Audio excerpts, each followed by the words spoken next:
Oh my goodness me. Hello there. Oh, what a way to start off the week. Hello. Oh, that thing is so bloody laggy. Hello. Happy Monday. We're back.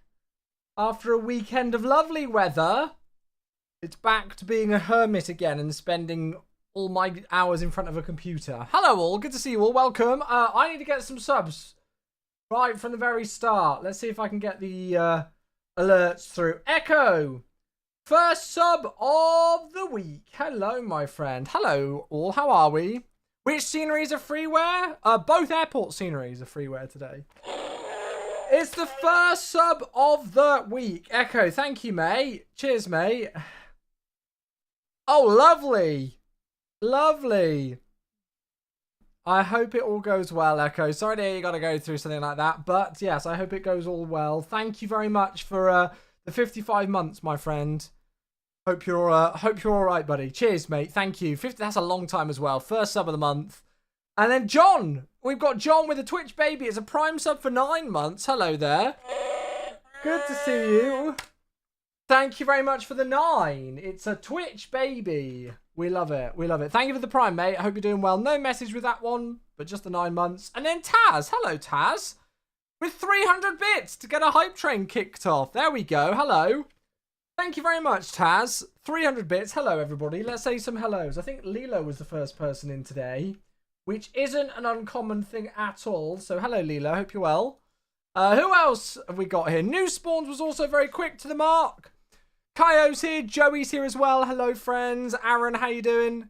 Good to see you, mate. Duffer, hello, my dude. Welcome, welcome, welcome. You were just in Paphos last month. Hey, very nice. And then over on the YouTube side of things as well, we've got Aaron. How you doing, Aaron? Good to see you. Joe's here. Taz, hello, mate. MSFS with colour grading off looks so much better and natural. Absolutely love it. Oh, really? Oh, well, if you found some nice settings, great stuff. Oh, God.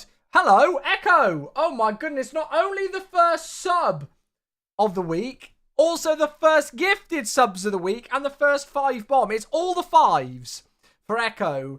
55 months, which means you're 5 months off 5 years, and then you're gifting 5 subs. Is that your lucky number? Echo, thank you very much. That smacks us straight through a level 2 hype train onto a level 3 hype train. And it's 5 gifted subs to Meg, to UA Fan, to the Cloud Cities, AV Misha, and I Need Cash as well. Wow, what a name. Let's go and see. How many were they? So Meg is back for 3 months. UA Fan is a brand new sub. They don't even follow the channel. Cloud Cities, 66 months. Oh, God, there's more. Misha with 16 months. And then Cash doesn't even follow the channel, but a brand new sub as well. Thank you. And then Fraser. Hello, mate. Hello, hello, hello. Thank you very much for the 5 tier 1s as well. Goodness gracious. Where's all this coming from? Fraser, cheers, buds. To Harley, Milkhouse, Cyber Whiskey, Ciali, and Lecker as well. There are definitely some new names getting gifted subs here. Harley doesn't even follow the channel. Brand new sub. Milkhouse, they do follow the channel. It's a 1-month sub, though. We got another 1-month sub for Cyber, who follows Sierra. Ciali doesn't follow the channel. And Lecker doesn't even follow the channel. Wow, the Twitch algorithms are having fun. They're gifting loads of new subs to people who've never followed the channel. We love it. Thank you very much. That takes us through a level 3 and onto a level 4 hype train out of nowhere. My goodness me. Good weekend. I had the most lovely weekend. I really did. I had such a lovely weekend. I feel so refreshed coming back. The sun was out. It finally felt like summer was here. It was lovely. Idris, hello. Good to see you. Thunderbolt's here as well. Welcome, friends. Good to see you. Godsy Funk, hello. Good to see you. Wingflex is here. Deep Blue is here. Welcome, everybody. I think I've got everybody. If I have missed a hello, please say hello again. Good to see you all.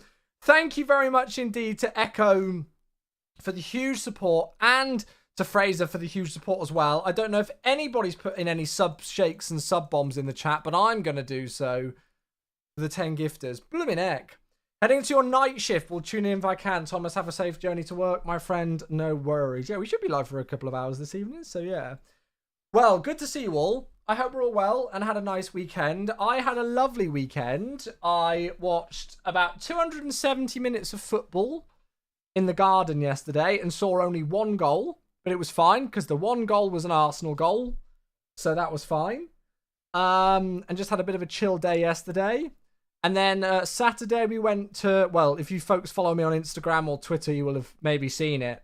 But we went to the most quintessential British event in the world, a village fete, with tiny little like gazebo stalls with tombola raffles and a brass band, Morris dancers. There was a cricket match going on, and it was just lovely. It was such a nice day out. And then we went into a nearby town in Oxfordshire, and girls went to the park, and we went for a little bit of a meal in the evening, and it was just a lovely kind of family weekend with Becca and the girls. And yeah, it was very chilled. So I've come back quite refreshed. So there we go. I did see the Aurora Borealis. Yes. I can't remember. I think I posted a picture on my Discord. It wasn't the most amazing view. I've been lucky enough to see the Aurora Borealis in Finland, and it looked very different to this, but that's what I was able to see. So I was able to see some stuff, but it wasn't the most amazing view. I could only really see the colours through the long exposure on the camera. Apart from that, I didn't really get to see a tremendous amount, but it was there and it was still cool to see. Yeah, the discovery of the fall of Old Trafford. Crazy that, isn't it? Crazy that. Absolutely wild. Glad to hear I saw you were around the Morris dancers. Oh, you should have, when I was a kid, Papa Chewy used to do medical cover at all sorts of events like that. And the Morris dancers, I used to love them. I used to, when I was like a toddler, like 4 years old, I used to have some, like little jingly things that I put around my ankles, and I would just run around the house with handkerchiefs and pretend I was a Morris man. So there you go. An insight into my childhood. But yeah, no, it was a good event. Really good event. Thoroughly enjoyable. Chewy had an absolute nightmare flying back into Manchester last night. Oh, because of the thunderstorms. Yeah, it was gnarly. It was crazy. Skipple, I'm glad you got in safe though in the end. Yeah, absolutely gnarly, isn't it? It was insane here in the States. Yeah, some of the pictures that I've seen were unbelievable. Absolutely unbelievable. But it was good. It was nice. Boeing versus Airbus. Yo, man, when are you flying to... Oh, I don't even know where that is. I'll be honest. Good evening, Michael. Hello. Welcome. You did not see the Northern Lights in London. Yeah, I mean, I'm kind of on a similar longitude, latitude, whatever, that one to London in Oxford here. And I couldn't really see it until I got the extended exposure times on the camera. So, yeah. What's phenomenal Freeware Ryanair rotation? Hello, Tiago. Good question. So, well, we're doing a Ryanair rotation today. As you can see, we're flying in the Ryanair 737, and we're going to do a full rotation. And the phenomenal Freeware bit is the two sceneries that we're using today for Paphos and Mykonos. So this is the flight that we're going to do. I've been meaning to do this flight for about a week. And then other things have just got in the way. Like, you know, when we got the FSS Embraer and all the other things that we were doing last week. So I've been meaning to do this one for a little while. But I stumbled upon it and I was like, oh, yes. Really want to do this rotation. So we got some freeware scenery for Paphos and some freeware scenery for Mykonos, which you can get on flightsim.to. And they're both really good freewares. So go and search them up on that website and you can download them. So I've not paid a penny for the airport sceneries today. And they look really nice. Two airports that we've not been to yet in MSFS. I've never flown into Mykonos before. I've done Paphos in real life. Yeah, I've done Paphos real life. Actually, I should do that rotation sometime. I did Paphos to Cairo and back with Egypt on a 7-3 many, many years ago. But yeah, I discovered this one and I thought it'd be a lovely one to do on stream. Two airports that we don't often visit. You know, somewhere a bit different, but should provide us with a fun flight. So yeah, that's what we've got today. Might even be a 777 by the weekend. Oh, I doubt. I don't know. Have we heard anything more? I've not been paying attention. I don't think we've heard anything more, have we? Oh, Deep Blue. It's a tier 2. Just missing out on the hype train, but it is still incredible support with a tier 2 as well. We do not have many of those on the channel, so the fact that we've got a tier 2 up, thank you very much. For 44 months, you are all the fours, 4 months away from the 4-year mark. Cheers, my friend. Good to see you. Good to see you. You worked a flight to Skiathos the other day. The short runway is just insane. It's wild, isn't it? It's so cool that we have freeware scenes in MS. Well, this is it. Like, if we'd have tried to do this rotation in P3D, it would have been impossible unless we'd had payware. So yeah, not heard anything, but when the 2-week announcement goes live, their NDA will be lifted for select streamers. I have not got it yet. I swear to you on my life, I've not got it. I texted Rob the other day when they made the announcement about FS Expo, and had a chat with him just about that, but we didn't speak 777. So I genuinely I've not got the 777 yet. I don't know anything about it. I mean, I could check my junk folder in my email to see if anything's come through, but I don't think it will have done. I'll have a quick look. No, nothing there at the moment. I'll double check this one. No, there's nothing there at the moment. So no news at the moment. No news at the moment. This was your view from the jump seat. Let's have a look. Let's have a look. Oh, what a view. Very nice. Do you guys want me to find the freeware sceneries that we're using today? Let me do that, because I know loads of people are going to ask about them. I'll get tabs up. I've not made a command for them. But let me go and find them. Is it just me, or is flightsim.to the slowest website in the history of websites? Right, so LCPH should be quite self-explanatory, but I'm actually using a different, here we go. So this is the Paphos that I'm using. I'll post it in both my Twitch and YouTube chat.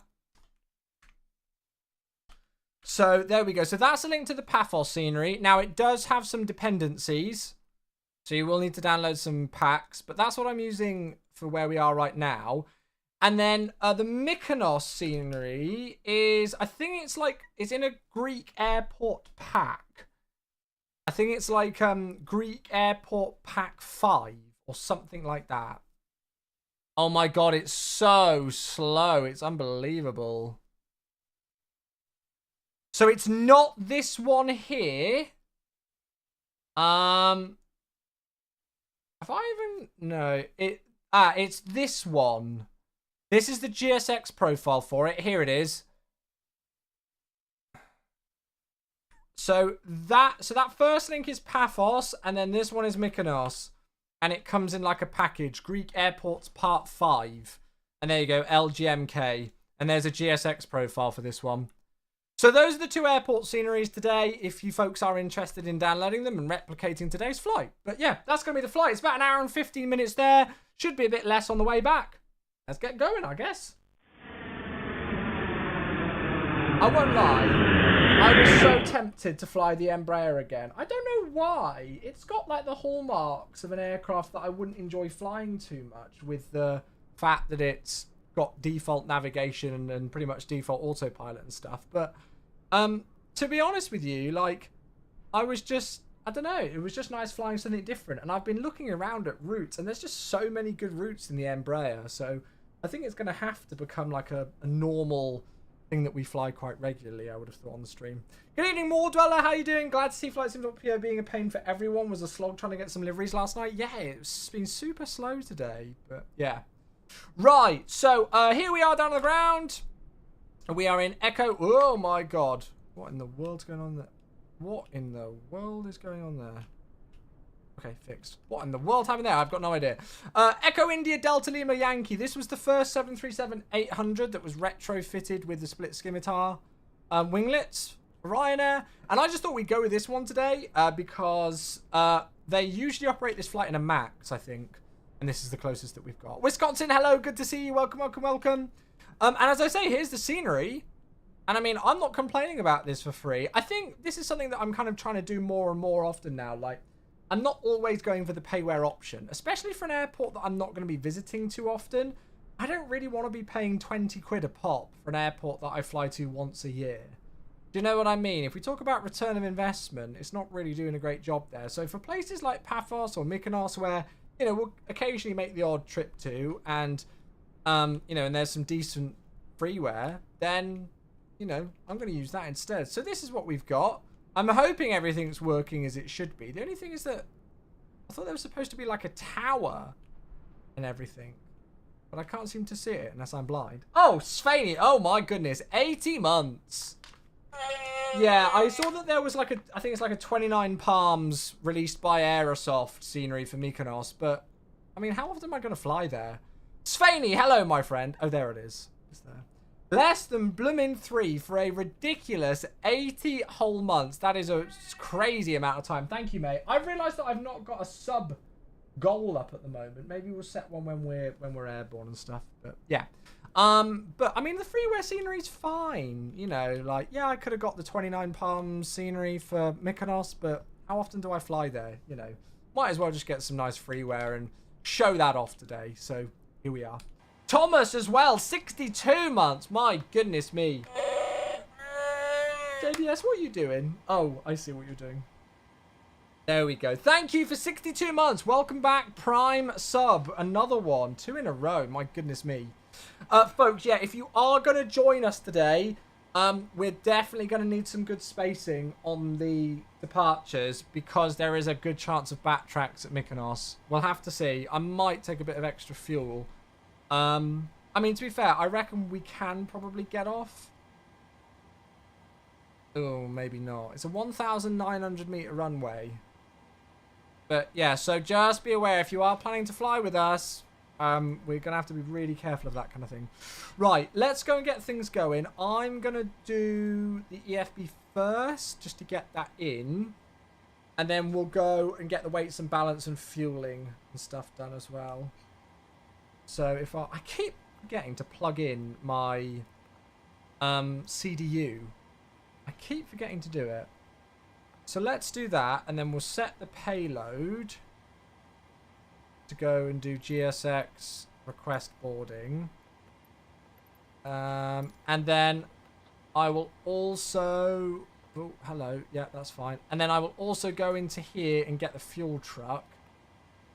And the block fuel it's saying is 5.8. I wonder if I take a little bit more today. What does the flight plan say? Just in case. So if I go flights... Yeah, so 5.8. I might just take a little bit extra. We should be fine for take... Yeah, we're going to be fine in terms of our things. Let's take 6,500.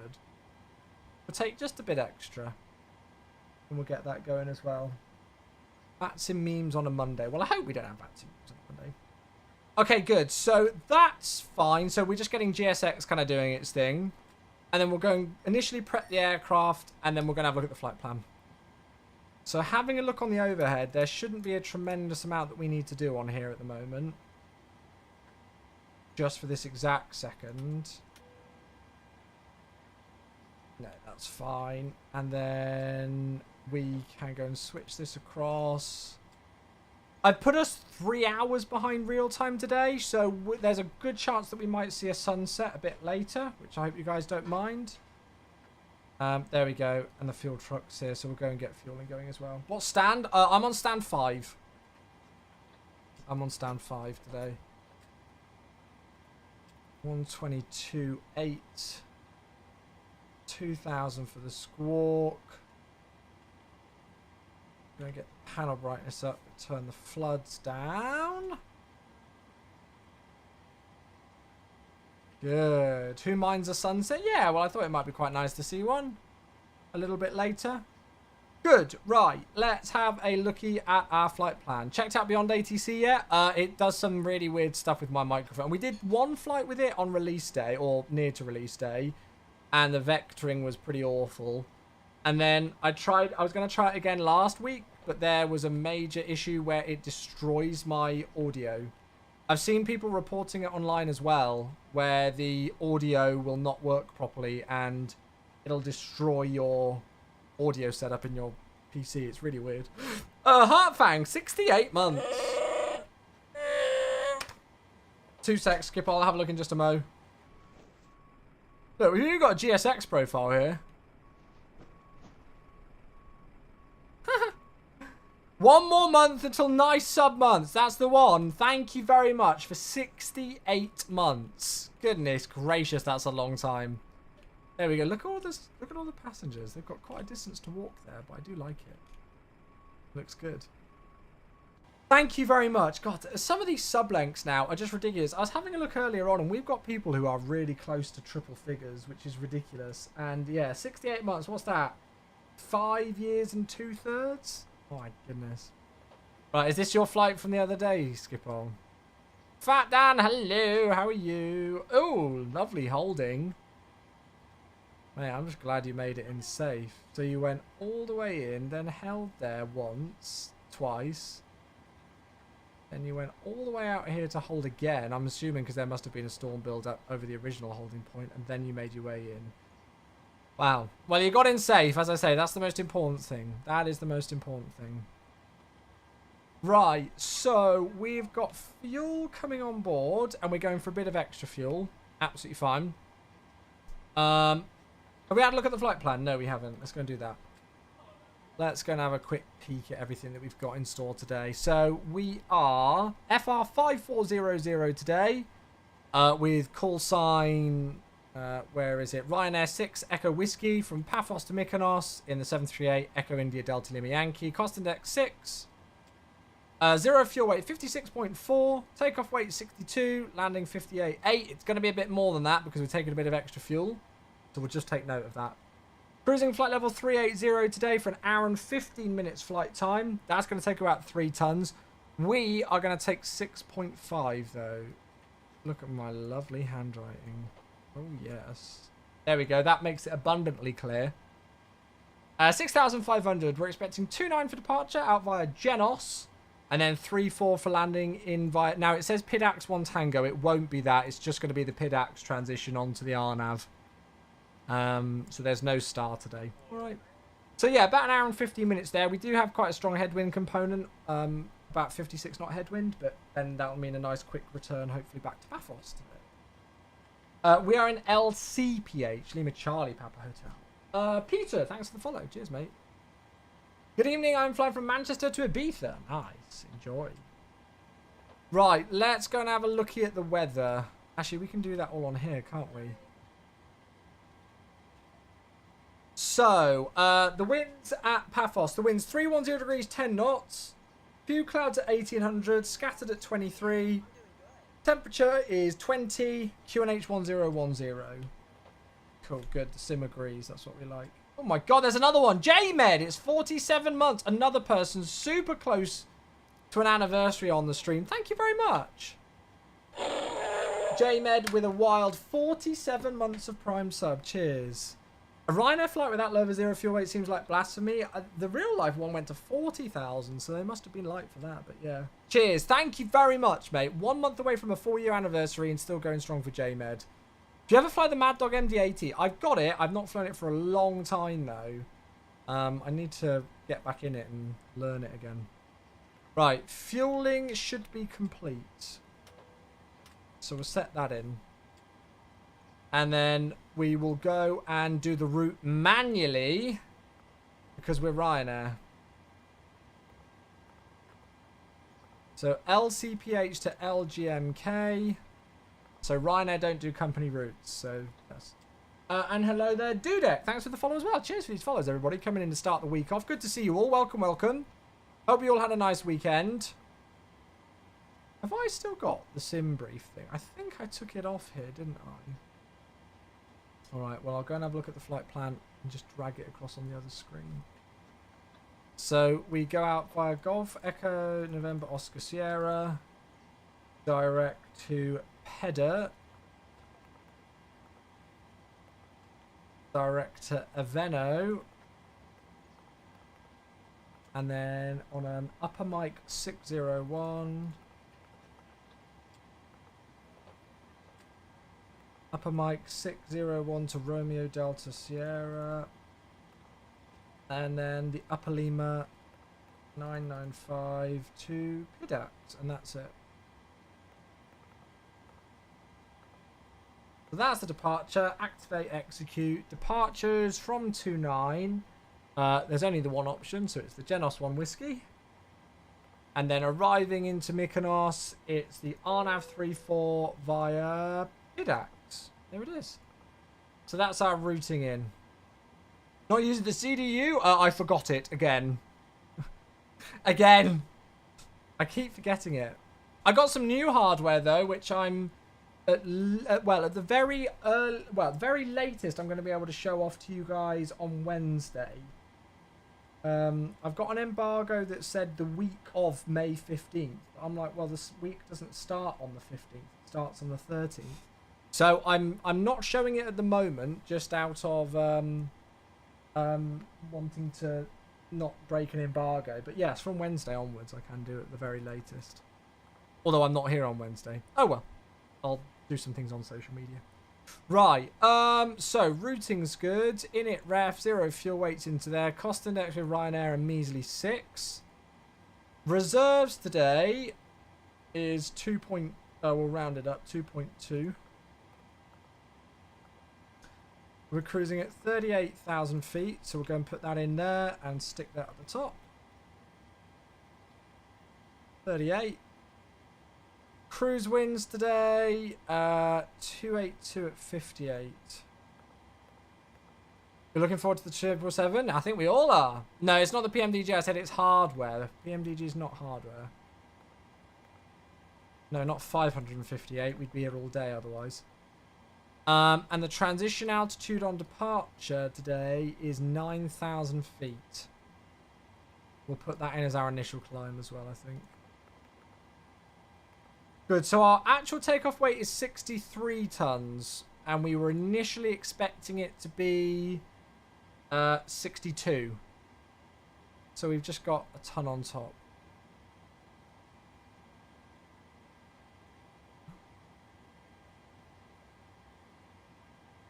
Yes, good writing. There we go. So 63 tons, good. And what I'm going to do is I'm going to put 9-0 in there for the initial climb. And we'll go and check the heading. So heading on departure, it's going to be 285.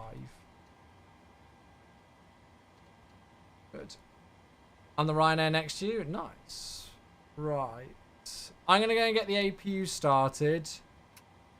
And we'll go and do some takeoff calculations.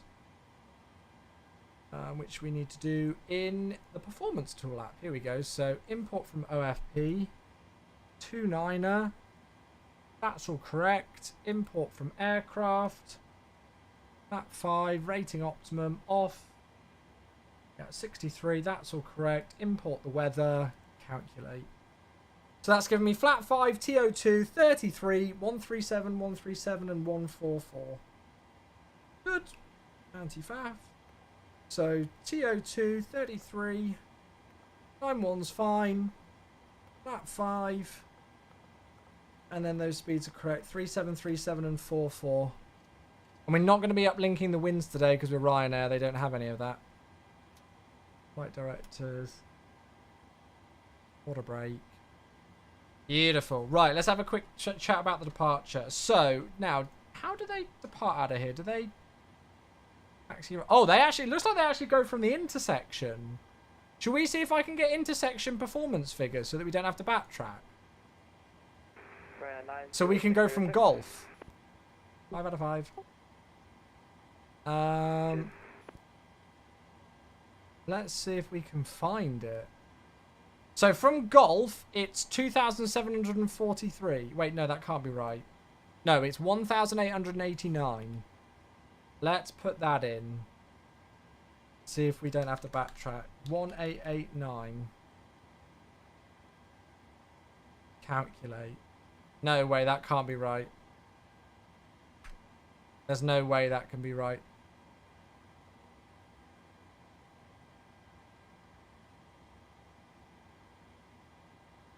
What? It's giving exactly the same? That's worrying. Are the graphic settings on your website up to date? Yeah. If it ain't broke, don't fix it, Nikki. You've left it the same. Oh, yeah. Hey, Shark Tales on YouTube. How you doing? I mean, it's giving me exactly the same speeds here. I don't know whether I should be concerned by that. What if I kind of change this? I mean...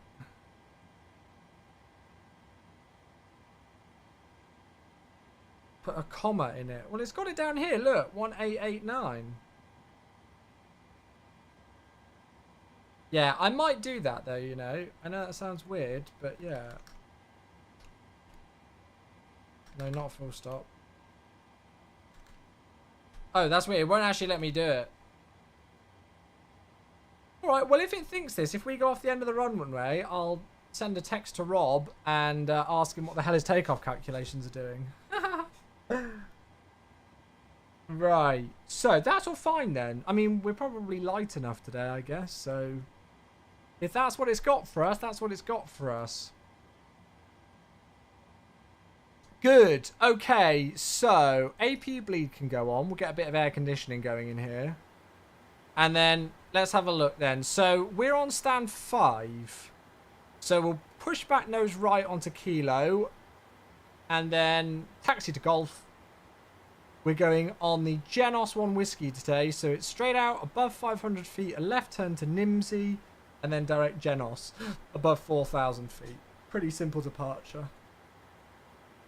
Pretty simple departure. And we've got V2, runway heading 9,000 into there. That's all good. APU's ready to rock and roll, so let's stick that onto the buses. All the doors are closed, so we'll stick that on. And then we'll go and get GPU and stuff disconnected. Just make sure the parking brake's set, which it is. Good. So prepare for pushback and departure. We'll go and stick all the fuel pumps on now. Pressurize. Anti-collision light on. Landing altitude. What I'll do is I'll put the landing altitude for here first in case we need to return back. Just 43, so I'll put it to 50. Hello, Captain. We are ready for pushback. Transponder can go on, and the trim is 5.75, so we're going to set that. Am I going for the intersection departure? Yes. So we'll go from Golf today. I'm not backtracking or anything.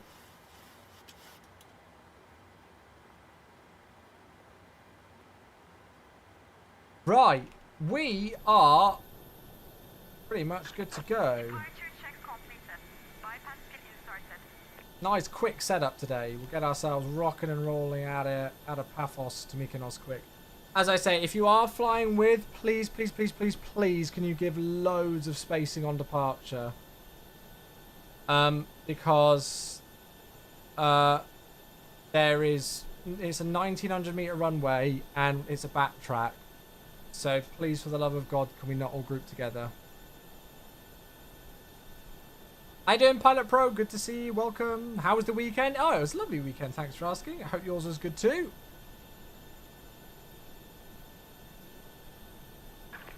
Locking gear. Locking the gear. Oh. Part 2 seconds after you, God. I mean, we might be able to make it off before. I'll try and go flat 40 order rate max or something. Right, we want the... Yeah, we want to face tail right east on Kilo. Release parking brakes, please. Paphos traffic, Ryanair, 6 Echo Whiskey, stand 5. Push and start, nose east facing east. Sorry, nose left facing east. Paphos. Commencing push. All engines clear. Start at will. Look at that, 37 minutes after the stream start, and we're pushing back. No messing around here.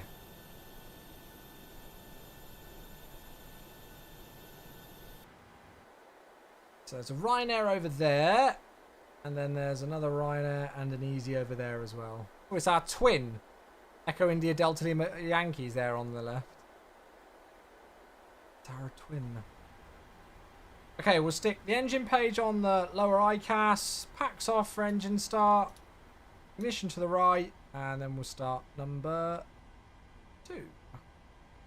Flying to Egypt in 4 weeks from Gatwick. Doesn't count as a long haul, so no TVs. Yeah.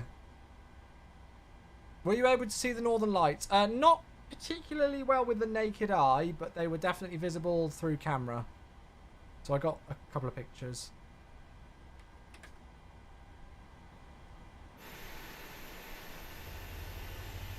They do a Ryanair landing, like always.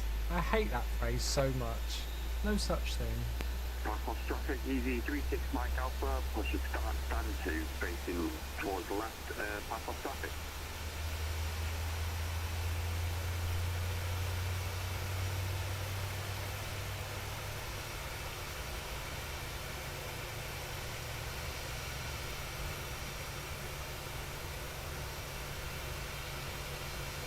Beautiful stuff. Amazing how good the plane is, the 737. There is something wrong with the PMDG performance calculator. It's giving me a higher flex temp with packs off. I do not know. We'll see what happens. Are you at the same weight as us? Please set parking brakes. Right. So that can go there. We're going to set right pack to auto and then close the isolation valves. So that'll give some air conditioning to the passengers, but we can also start the left engine. No Ryanair announcements in the cabin? No. Well, I'm not part of Ryanair virtually if that's like how you do it. No. So now we've got split pack operation in effect. But we can start engine number 1. Duke content. I don't know. Probably won't be doing anything with it just because it's not my kind of thing. Am I using the FT Sim sound pack? No, this is just default PMDG sounds.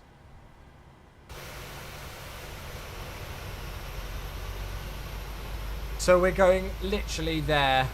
That's our taxi. Toll truck disconnected. Bypass pin removed. Left is clear. Right is clear. Beautiful. Nice that we got a GSX profile for both these airports as well. It does make such a big difference.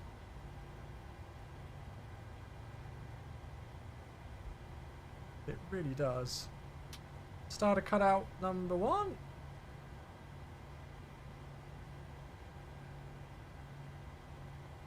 Right, 2 good starts. We can see they've got the bypass pin. So APU off the buses, ground spoilers to continuous, probe heats on, packs to auto, isolation valve to auto, and the APU bleed off. And there we go. Bye GSX. Ryanair 9826. Would it be alright if we push, or would you like us to wait so you can then practice your head? I mean, we're going to be taxiing within the next 30 seconds tops, so if you don't want to wait, I can taxi around you though. Flaps 1. No problem, sure, you can go first. Thank you. Right, flaps 1, 2, and 5. And then we're good. And Paphos traffic. Ryanair 6 Echo Whiskey, taxiing, Golf holding point, runway 29. Paphos. Very nice. Right, taxi light on. We're going to do a flight control check as we go. Actually, no, we can't with this, but I'll still give it a wiggle.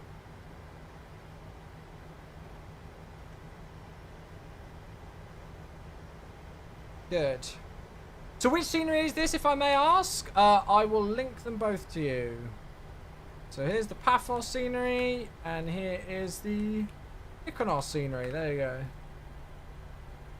So that's what we're using today.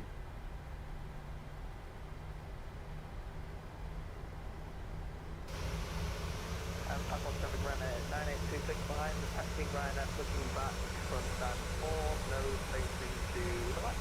Nice, awesome. Looks good. Is there a yeah? So Sunset Lover, this pack is on flightsim.to. It's like a cockpit texture mod kind of thing. Yeah. Paphos traffic Ryanair 6 Echo Whiskey via Golf, lining up departing runway 29 Genos 1 Whiskey. Paphos.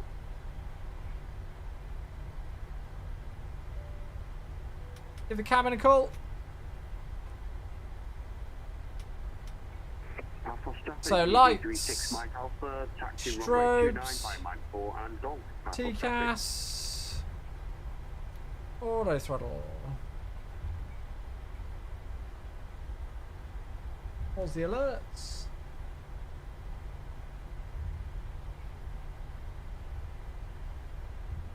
Start the clock.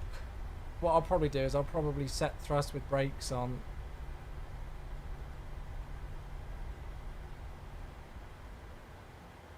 Okay then, let's get this show on the road. We're not wasting any time today, folks. I'm going to set a lot more thrust than I normally would. Normally you'd set about 40%, but in this my auto thrust doesn't arm sometimes if I don't. Let's just make sure they're even. Good. Right. I've got to do that. Take off. Thrust set.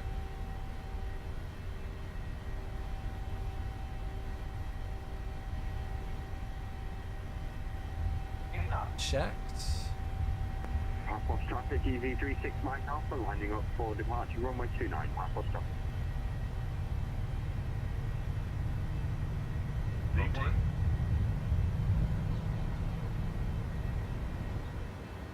we go. Positive rate of climb. Gear up. Not too sure why I've not got LNAV. We did arm it. We'll have to wait until we're through 400 feet. Oh, what is that LNAV track doing? I think we might have to take a direct in a moment. Let's give ourselves a heading towards Nixie. Or Nimsy, sorry. Plenty of room left. It was a bit of an interesting one, wasn't it?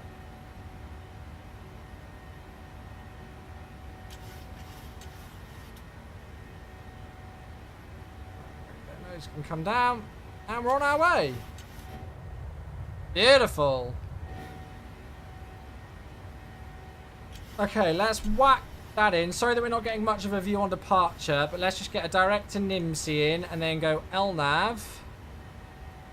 Flaps can go all the way. There we go. I wish, Sunset Lover.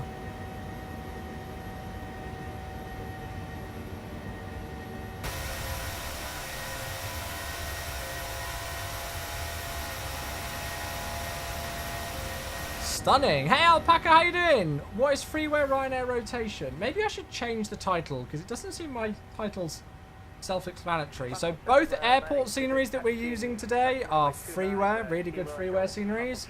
And then obviously we're flying Ryanair and doing a full rotation between the two airports. Are the visuals going to be a lot better in MSFS 2024? I can't answer any questions that's not public information, Tiago. Have a look at the trailer. Right, so auto brake off, landing gear off. Most of the lights can go off. Engine start switches can go off.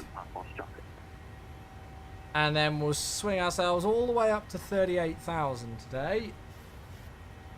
We'll go and set standard. That's set 3 times. And there we go. I don't know what happened there with the departure. It didn't like it though, did it? Bit of an interesting one, but hey. And there we go. So flight time today should be about 1 hour and 15 minutes. So we'll say 1 hour and 10 minutes from now. So it's going to be about 18:55 Zulu.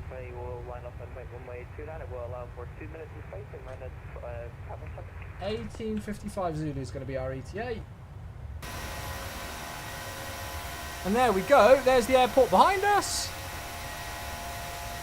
There's the island of Cyprus. Beautiful. Beautiful, beautiful, beautiful. Yeah, so both airport sceneries that we're using today are free. Paphos scenery and the Mykonos scenery, both available on flightsim.to. And then the flight that we're doing is a Ryanair rotation. So Paphos to Mykonos and then back again. All right. So that's the plan for today's stream. Good. Right, I'm going to get some music going. Let's do this. Was that a Ryanair song now followed by an Irish jig? There we go. We've got an Irish jig. How very apt for flying Ryanair today. Sub requests. We love it.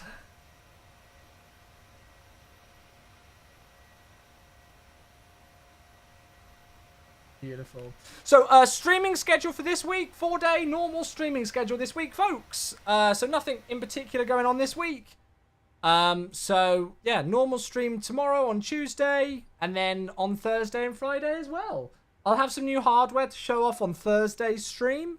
If not before. I'm hoping I get to tomorrow, but I didn't have a response back today. But worst case scenario, it'll be Thursday. I'll have some new hardware. Yeah, I don't know if there's anything else. We'll probably do some more flying in the Embraer again this week. Maybe we'll fly something else that we haven't flown for a little bit. Don't know, really. I'm not too sure. This is the rotation that I've been meaning to do for like a week. There we go. That was a very nice Irish jig. Thank you. Yeah, I've been meaning to do this rotation for like a week. And then all sorts of things came up last week instead. So here we are.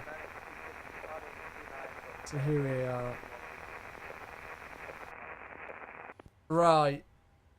Oh, God, I haven't heard this song for a while. We'll take the seatbelt signs out as well. We're going to have a bit of a annoying headwind on the way to Mykonos. But yeah, the approach should be gorgeous. I think it's quite a thin runway in Mykonos as well. It's a 1900 meter runway, and yeah, it's 30 meters wide. So there's not a lot of room for error. I actually do hope it's coming this summer. What? It's coming home? Or what? What are you in reference to? That's the question. I was like, sorry? Fuel at Mykonos 3.6. Oh yeah, we're gonna have loads.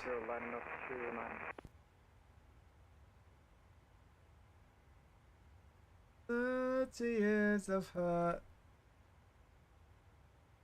Good. Right. Well, there we are. Nice and simple. So yeah, I mean, I don't know. What should we fly this week, folks? Why haven't we we haven't flown the 747 for a while. I'd quite like to fly the 74. Hello there. Thank you, Thea Golf, for the follow. Yeah, we haven't flown the 74 for a while, so I'd quite like to do that. Maybe another rotation in the Innie Neo.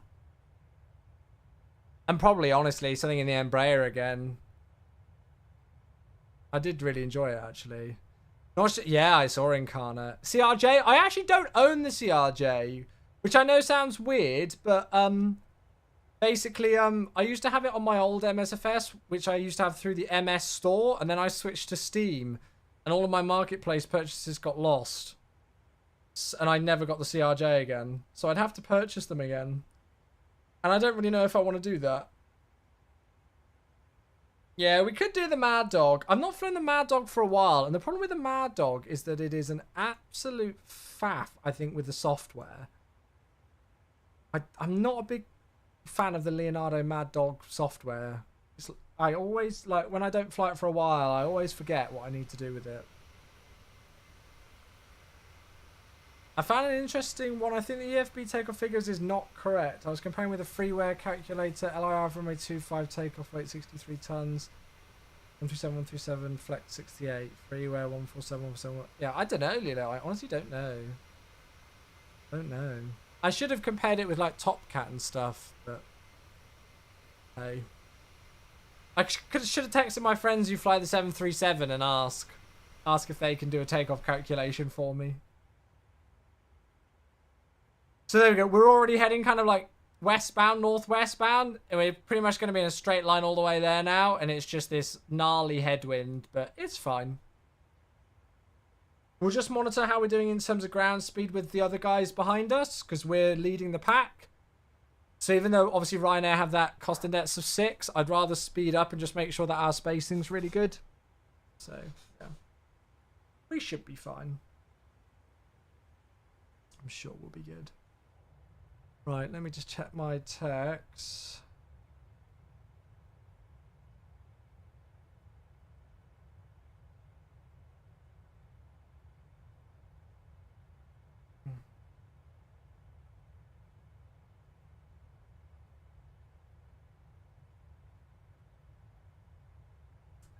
Me and Becca are discussing Japan next year, and she's saying that she wants a tattoo in Tokyo. And I'm saying I do not want to spend a whole day in a tattoo place in Tokyo. First ever flight was on an Alaska MD. Nice. Yeah, I do enjoy flying it. It's just, I don't know. I don't get on very well with the Leonardo Mad Dog software. You're in the same livery. Oh, nice, Lando. Very good. Aravel's here on YouTube. Welcome, Aravel. How you doing? Yeah, song requests are up now. Yeah, song requests are good to go. I'm going to open a window, folks. Give me 2 seconds. It's rather hot in the studio. Actually, I could just turn on a fan.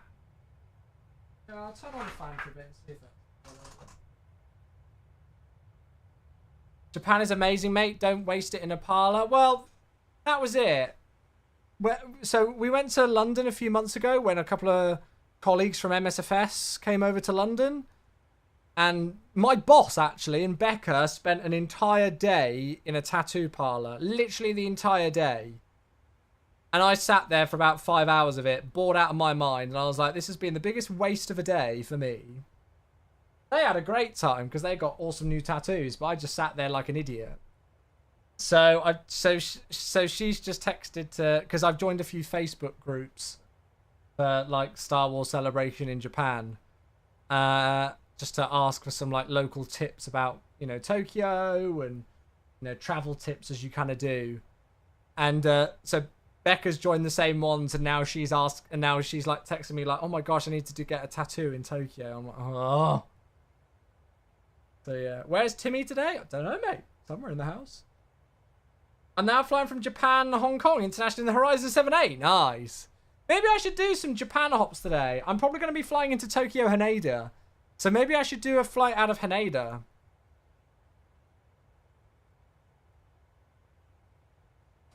What kind of flights can I do out of Haneda? There's some really good freeware, isn't there, in Japan in MSFS? Having tattoos in Japan can be a problem. And if you get a tattoo in Tokyo, you're going to be getting it from Yakuza. Yeah, I'm not interested in that. Mercian, hello, good to see you. I remember we did an awesome flight once up to, what was it? It was somewhere up here, wasn't it? I can't remember. I remember, was it there? Hakodate. I think I did a really good like rotation there. The problem with Japan is that the headwinds going westbound are just disgusting. I think I might have done this rotation before. But here's a rotation. Here you go. We can do this later in the week. Tokyo Haneda to Osaka and back in a 787. Look at that. This is how I find my flights, by the way, for the stream. There we go. Just found a flight for this week on stream. Haneda to Osaka, 787-9. Look at that. Now that is a flight. That is a rotation and a half. Yeah, rotation means like flying out of an airport to another airport and then back to the originating airport. That's a rotation. So Paphos is our originating airport today, and we're going to Mykonos, which is here. And then the real life flight did exactly the same, like it flew back again to Paphos. So those two flights are a rotation. Sharper, hello, thank you for the 100 bits. Sorry, I've got music going at the same time. Oh dear.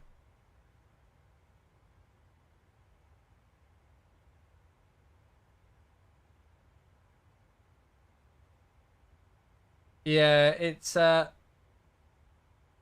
yeah, I will admit I can kind of corroborate with your reports. I've had some real issues with Beyond ATC. Unfortunately, I'm not able to use it at all at the moment. It won't work. Because it does something weird with my microphone. It completely disables my microphone on all devices on my PC when I try to use it. So yeah, I'm not using Beyond ATC at all at the moment. But yeah. I think if I was going to try it again, I'd wait for it to be quite heavily improved from where it is right now. Yeah. So yeah. A 1J787 flight with dense seat map smashing in 400 passengers. That's it. There we go. Has anybody flown with JAL before in real life? Because obviously we're talking about, me and Becca are talking about going to Japan next year. And BA do it. And we might be able to get cheap tickets with BA. But I've heard that Japan Airlines, at least their economy, is probably one of the best economies in the world. And they do a 242 economy configuration. So we could just get 2 window seats. So, I mean, I'll have a look. If it's, like, disgustingly cheap with BA through Hotline, I think we'll probably have to go through BA. But if we can't really get a discount through BA, I'll probably just book with Japan Airlines, because I've heard very good things. I think it's 787 they do to Haneda. But, yeah. And then we just do economy and just take the 2 seats next to each other in economy, because that would be easy. So, yeah. Narita's a nice scenery. Yeah, I've got the Narita scenery in MSFS. It's very nice. Yeah. The retrofitted winglets. That's it, Aravel. Thank you, Sharper, for another bit. Sorry, I'm not gonna turn down the music at the moment. Yes. I don't quite know how it all works, to be honest. I couldn't comment on how it all works.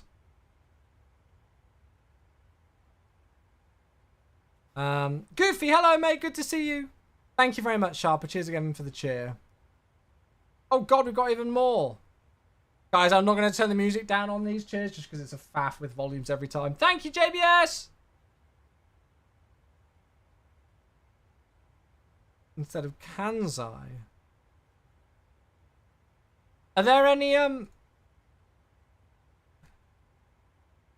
Oh, nice.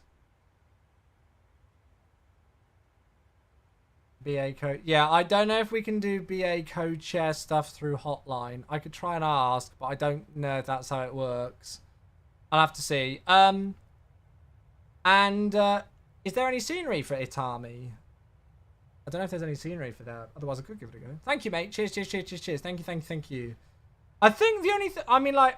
So, I've heard to get a... Oh, what's the name of it? So, I've got a Suica card on my phone. Suica. Apparently, that's the best way to do, like, travel with trains and trams and stuff or whatever, is to get a transit card, a Suica transit card. So I'm just going to do that.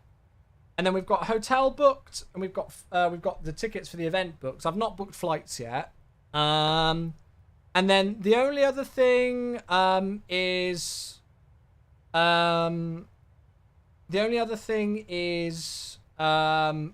actually really the big thing is gluten-free food options, because Becca's celiac, so we need to make sure that we get good gluten-free options.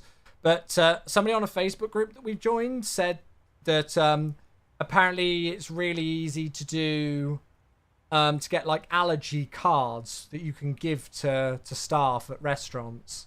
So I think we'll have to do that. So yeah. How you doing with spacing? Yeah, I think we're okay. The guy who's behind me is a little bit faster than I am. But I'm not even at top of climb yet. So yeah. What's BA Hotline? Oh, it's like an internal staff booking website. So like I've got a friend who works for BA, and they could have a look and kind of book it, and then they could transfer the ticket to me basically just via your normal BA login thing. So that's there's also like staff travel stuff and everything, but staff travel's never a guaranteed ticket. So yeah. Twitch has less delay than YouTube. Yeah, I don't know how I manage that, Aviator Geo, because on Twitch I've got an option where I can like have like lower latency so you guys see it quicker, but I don't know if I can do it on YouTube. Suica is awesome for public transport. Good. Okay, yeah. It's Oyster, except you can also use it at convenience stores. Oh, nice. What date is flight to Expo? I fly out June 19th. Yeah. On YouTube, we can't hear the music. Yeah, I know you can't. You won't be able to because of copyright reasonings, Geo. So, yeah. It's a sick shot. Let's have a look. Gluten-free won't be a problem. You'll probably want to stick to sushi rice bowls. You will be surprised with just how much stuff... Wait, what's this? Oh, sorry. Oh, no. You'll be surprised with how much stuff has gluten in it. Like, you'll say, like, oh, yeah, you can just have a rice bowl. Like, if there's soy sauce with it, we've got to make sure that the soy sauce is gluten-free, because a lot of soy sauce isn't.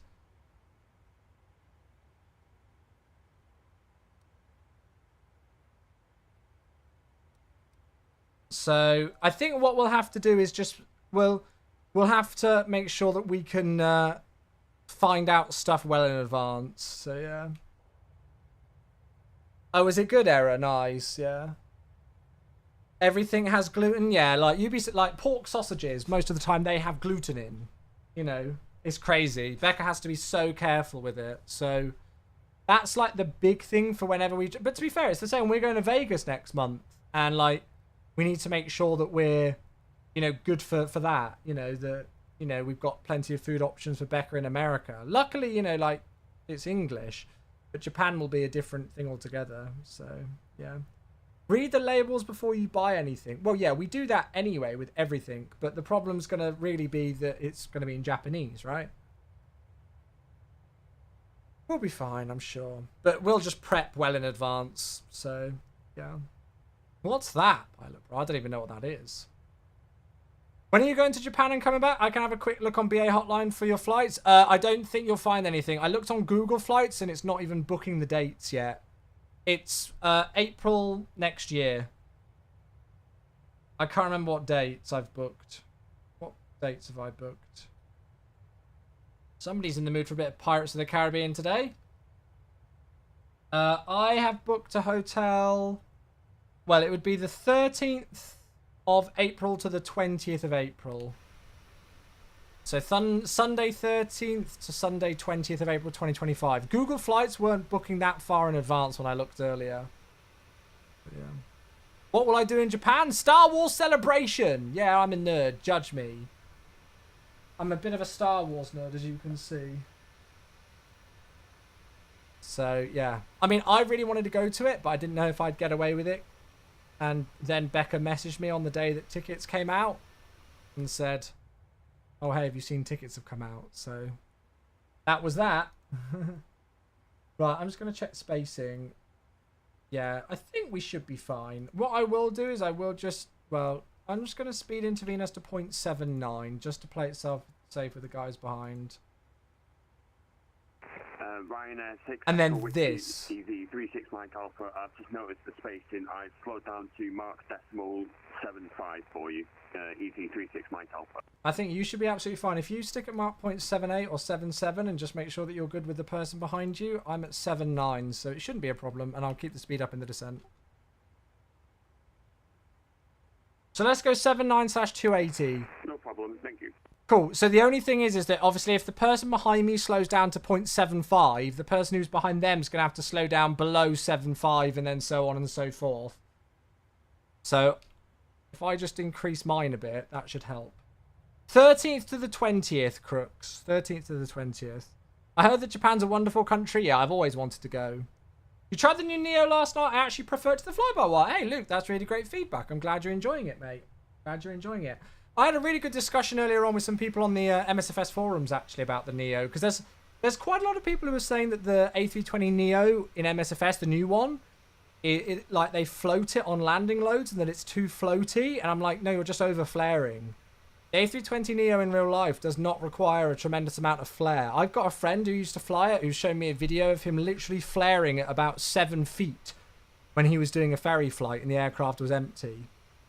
And you just hardly have to do anything. The A320 Neo with the huge engines and the sharklets, you just really don't have to flare much. So everybody's like having to do massive flares in the Phoenix A320 and then, you know, and then comparing it to the INI builds, and it's like they're not even the same aircraft.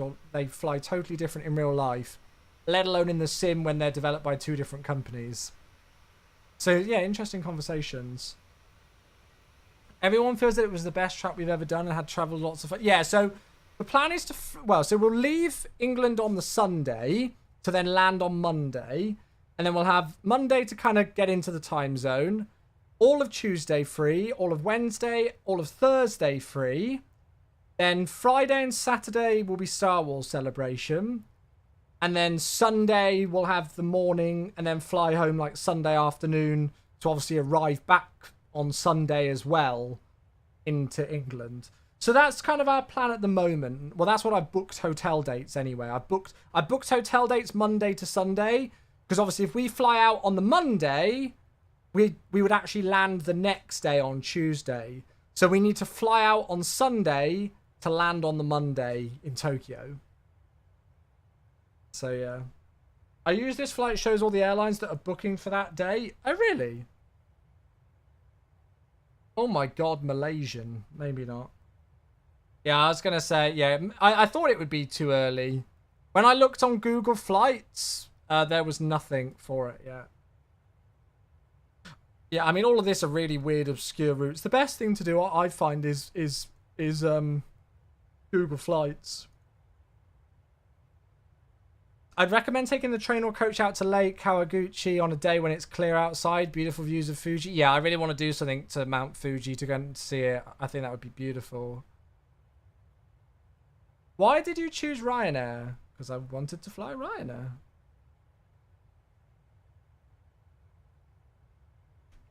$2974 on hotline. What, for 2 people in economy? With JAL. Oh, Frankfurt, 69 months. Hello, thank you very much. Yeah, oh, that's a lot more than I thought it was going to be. Frankfurt, hello, 69 tier 1. That's a heck of a lot more money than I thought it was going to be. Thank you, mate. It's a nice sub. Can we get some nices in the chat, please? Please, can we get some nices in the chat? Thank you, mate.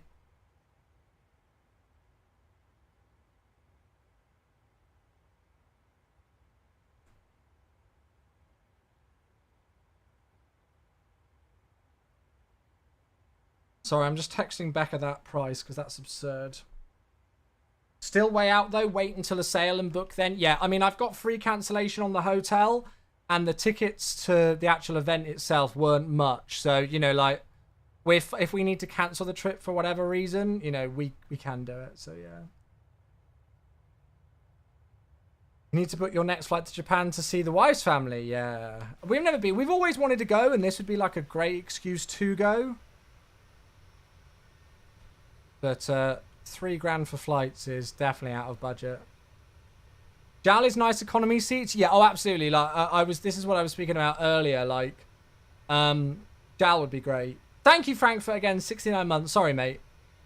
Shall I slow down a bit to help with the EasyJet in front? You guys can manage your own speeds. Have a look on VATSPY and see what your ground speeds are. You guys can manage that. I've got about... Yeah, we should be fine. 3K, ouch. Bet they jack the flights up for big events like that. No, it'll have nothing to do with the actual event.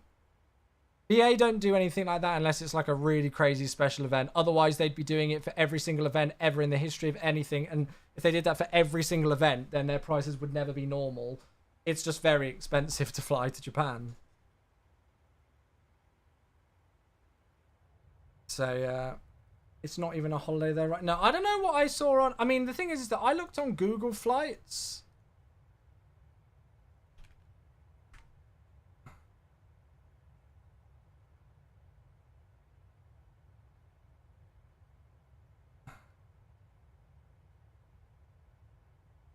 So, unfortunately, on Google Flights, I can't find... Look, it won't let me book.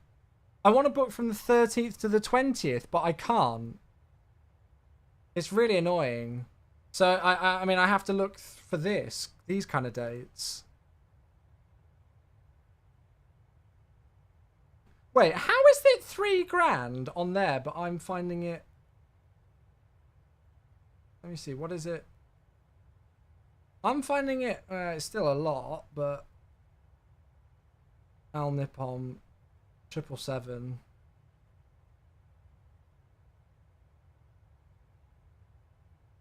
Prices are typical. This is for 2 people. Oh, that's Al Nippon.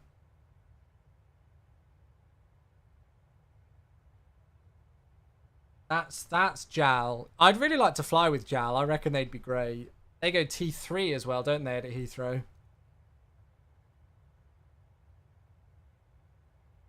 I think ANA are Tier 2.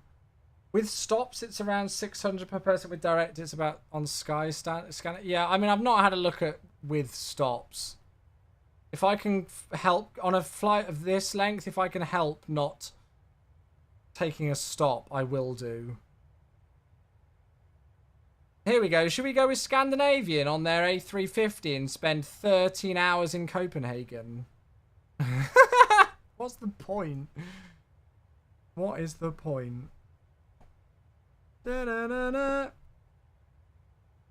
Yeah, on a 13 or so hour flight, I only really want to do direct.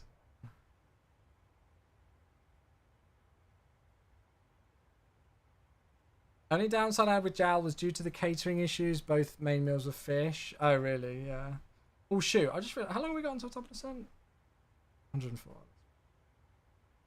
Al Nippon are a great company. Yeah, I'm just having a look. You know, like, the event's 11 months out. Like, we'd be flying 11 months from today. So, you know, like, we've got plenty of time to plan this trip. I'm just kind of having a look.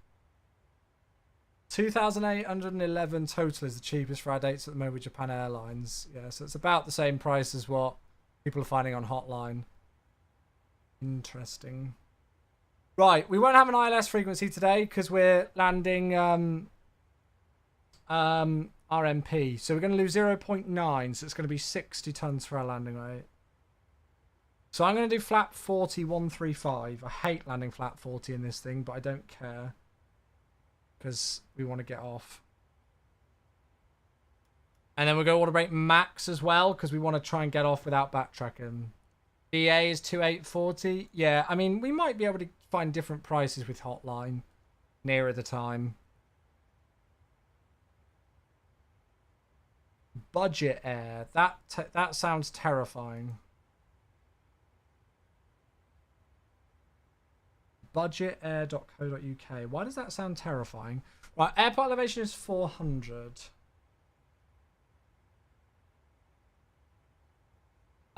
Minima is 1180. Oh my god, what the hell happened there? What the heck's going on? What the hell's going on? Sim? What the fuck? Why is it doing this? What's happened?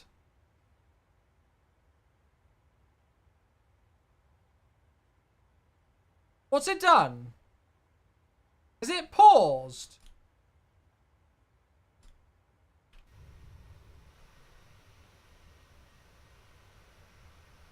No, it's not. I don't... It's fucked up my camera views. Hey, Yuval, welcome. I don't know how to fix this. Oh, it's like there's a key... Oh, it's like there's something being pressed. There we go, fix. Okay, it was like there was a keybind. Right, all good. Right, so, sorry. 1180. That was weird. It was trying to push my camera. That's why it was doing it. I think I might have clicked something in the sim whilst I thought I was tabbed out. And a keybind just got stuck.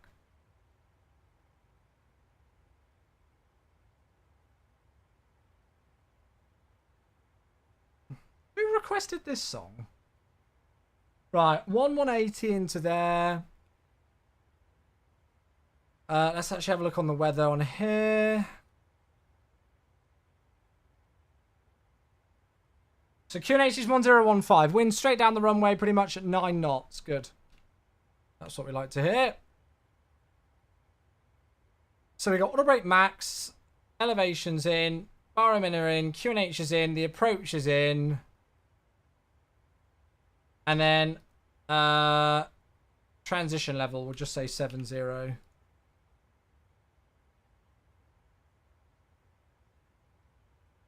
I actually enter that? Okay, good. Right, cool. Top of descent is in about 12 minutes then. Beautiful.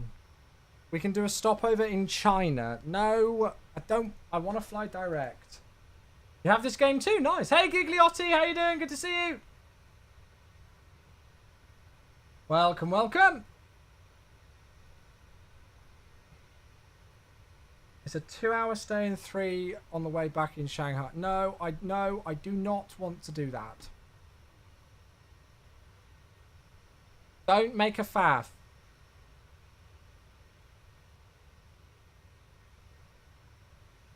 Both of your favourite flights are changes, but it was Lufthansa and Cathay both on the A350. I just want to avoid the potential faffs of not flying direct. To be fair, I've not looked at what it would be like to go to Narita instead of Haneda.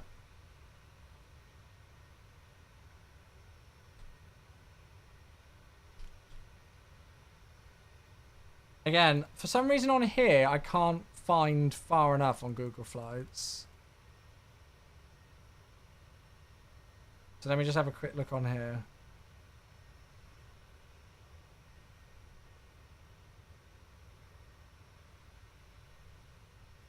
Oh, you can't... Wait, there's no direct flights from Heathrow to Narita. Well, I've learned something new today.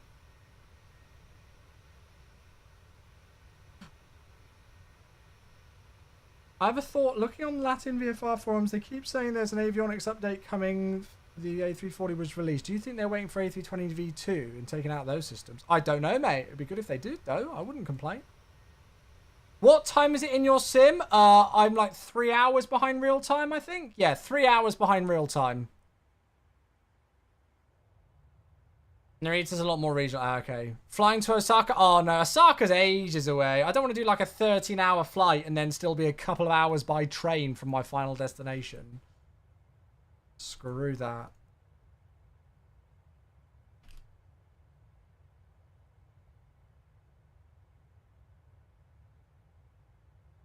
So if you do stops, you can do how long the stop is. Some of these are crazy. Oh, you gotta go to a different insurance. No, that's no, thank you. Are you on VATSIM? Have a look at the big green box right in the middle of the screen. Yes. Down, down. Oh! Oh! Okay, I might have changed my mind.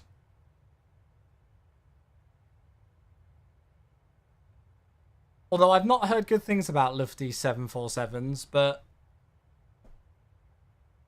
I might have changed my mind.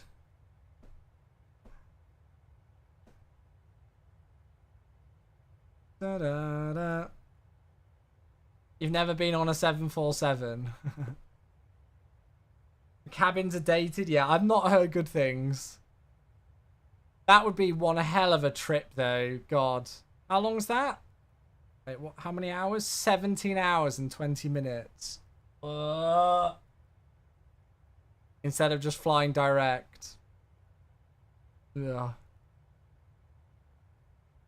Flew the 748 with Lufthansa last year. Was amazing to be on a 747, but the cabin was shit. Yeah, that's it. I mean, I've flown on a 747 before, so, like, I'm not... I don't know. Direct is still 14 hours, yes. So that's going to be painful enough. It's going to be even more painful if we have to switch and then go on a much more dated aircraft with a crappier cabin for a longer flight.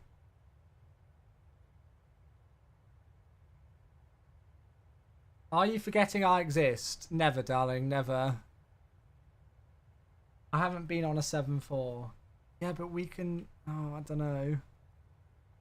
What are those prices? This is for 2 people. For those of you who are like, what the hell are those prices? This is for 2 people.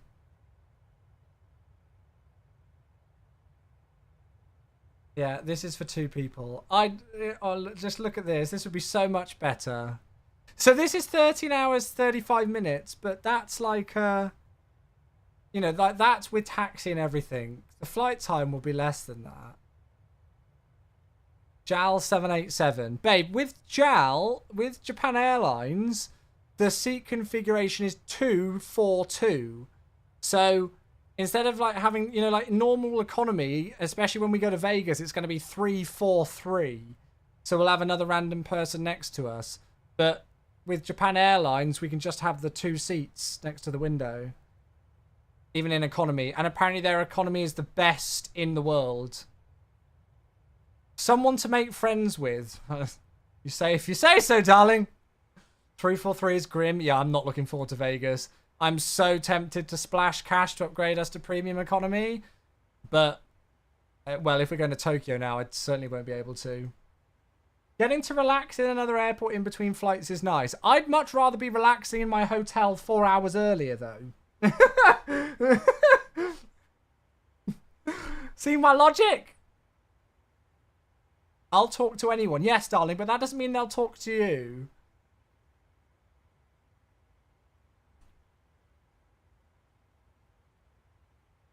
Book island window and hopefully no one books in between. Nah, I'm not taking that risk. That's so much of a risk, especially going to Vegas. Connections are too stressful. I am not a person who likes faff. I'm not a person who likes faff. I just want to sit on a plane and get to my final destination. So, yeah. The restaurant list I've built up. What? Is this for Japan? Yes, but God, Atom, not all of us can afford the places that you eat. Although this might be very helpful, so I do appreciate you sending it across. But I'd have to check the prices, because I know that you can afford a lot of stuff. And I can't! Me and Becca are flying BA to Vegas. To be fair, it was 400 quid return for each of us. So, normal prices, BA, are about 800 quid economy each way. We're paying 400 each. So, we're literally paying half. So, yeah.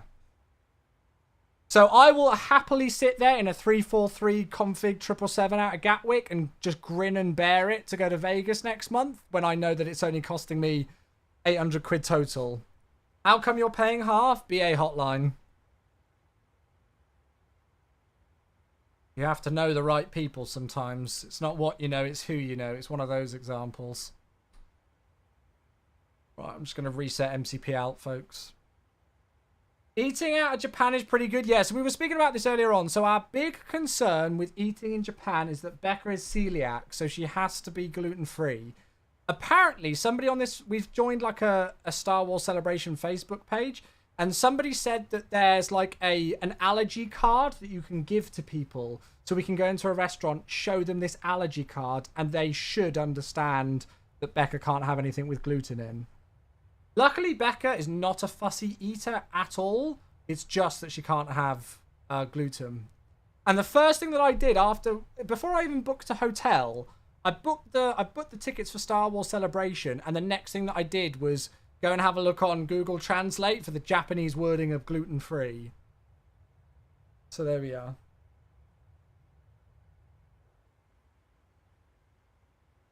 No, thank you, Godaton. That's very kind of you linking that. I don't think there's anything I won't eat except gluten. Yeah, there's like Becca's. So that's lucky that Becca's not a fussy eater. Yeah. I have a problem trusting restaurants with allergies. So yeah, so I mean, luckily with gluten, because it's quite a common like thing here in the UK, at least, there's really great websites that you can find out, and there are like particular franchises that are celiac. Like they've got what's it called again, babe? Celiac certified. So, you know, like they've got like a national accreditation for how good they are with that stuff. Usually you'll find, actually, to be honest with you, I prefer now, I mean, it's difficult in some respects when we go out to eat, you know, to make sure that there's something for Becca that's gluten-free. But actually, you find the better eating spots. Because when you have somebody with a severe allergy like Becca does with gluten, you find that the staff will take care of the stuff that they're serving better anyway. If they've got good recommendations for being great with celiac disease, actually just the general quality of food will be better. And we've found some absolutely incredible places that, you know, like they will... we went out... I remember we went out for a night near London a couple of months ago, and we went to this like random coffee chain place for breakfast the next morning. And they literally like wiped every surface down and cooked all of her stuff completely separately. And they went to like such crazy lengths for it. And the food was really good. So yeah. How many FPS? I lock my FPS at 60. Having trouble with the default tug in MSFS. Sorry, Alex. I don't use the default tug, mate. I use GSX.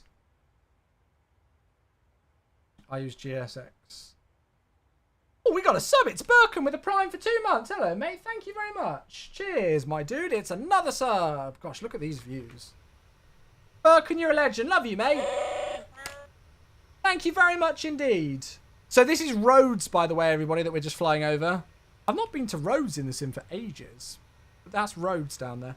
There we go for Birkin and a prime. 2 months. Good to see you. And then there was a few places near our hotel, and as soon as I said gluten-free, they said absolute no, not here. Yeah, but to be honest with you, like, if they're not going to cater to those kind of things, I don't want to give them my business anyway.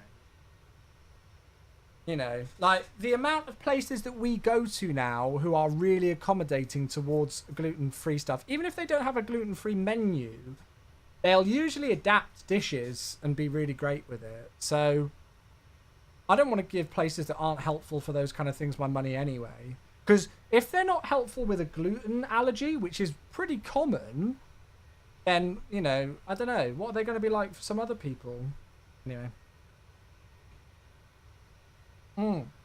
Yeah, Crooks, correct. Quite a few places will do that.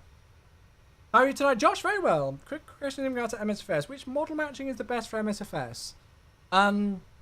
So I use, well, FSLTL is probably the best one, because it's free. How do you create view presets on Flow? Oh, no, I don't make any view presets on Flow. There's no such thing, Mr. Josh. There's no such thing. My view presets are all just via the default MSFS system. David, hello, good to see you. I heard you mention that you lock your FPS to 60. Did you set this up in NVIDIA control panel? Yeah, so basically all I do is I turn VSync on. Because what I was finding is that when I was getting more than 60 FPS... my refresh rate on my monitor is only 60 Hertz. So I was getting loads of screen tears. So all I do is turn on VSync. And that will lock my sim to my so that my maximum refresh rate, which is 60, so 60 FPS. So that's how I do it. So if you look at my settings on my website, you'll see an NVIDIA control panel. I just have VSync ticked. That's it. That's all I do to lock it. So yeah, that's what I do. Do I use the frame gen mod? No, I wouldn't advise anybody using the frame gen mod because you can cause some real issues with your sim. And I don't need to use the frame gen mod because I use a 40 series graphics card. AIG is miles better. AIG can be better, but it is a massive faff to install.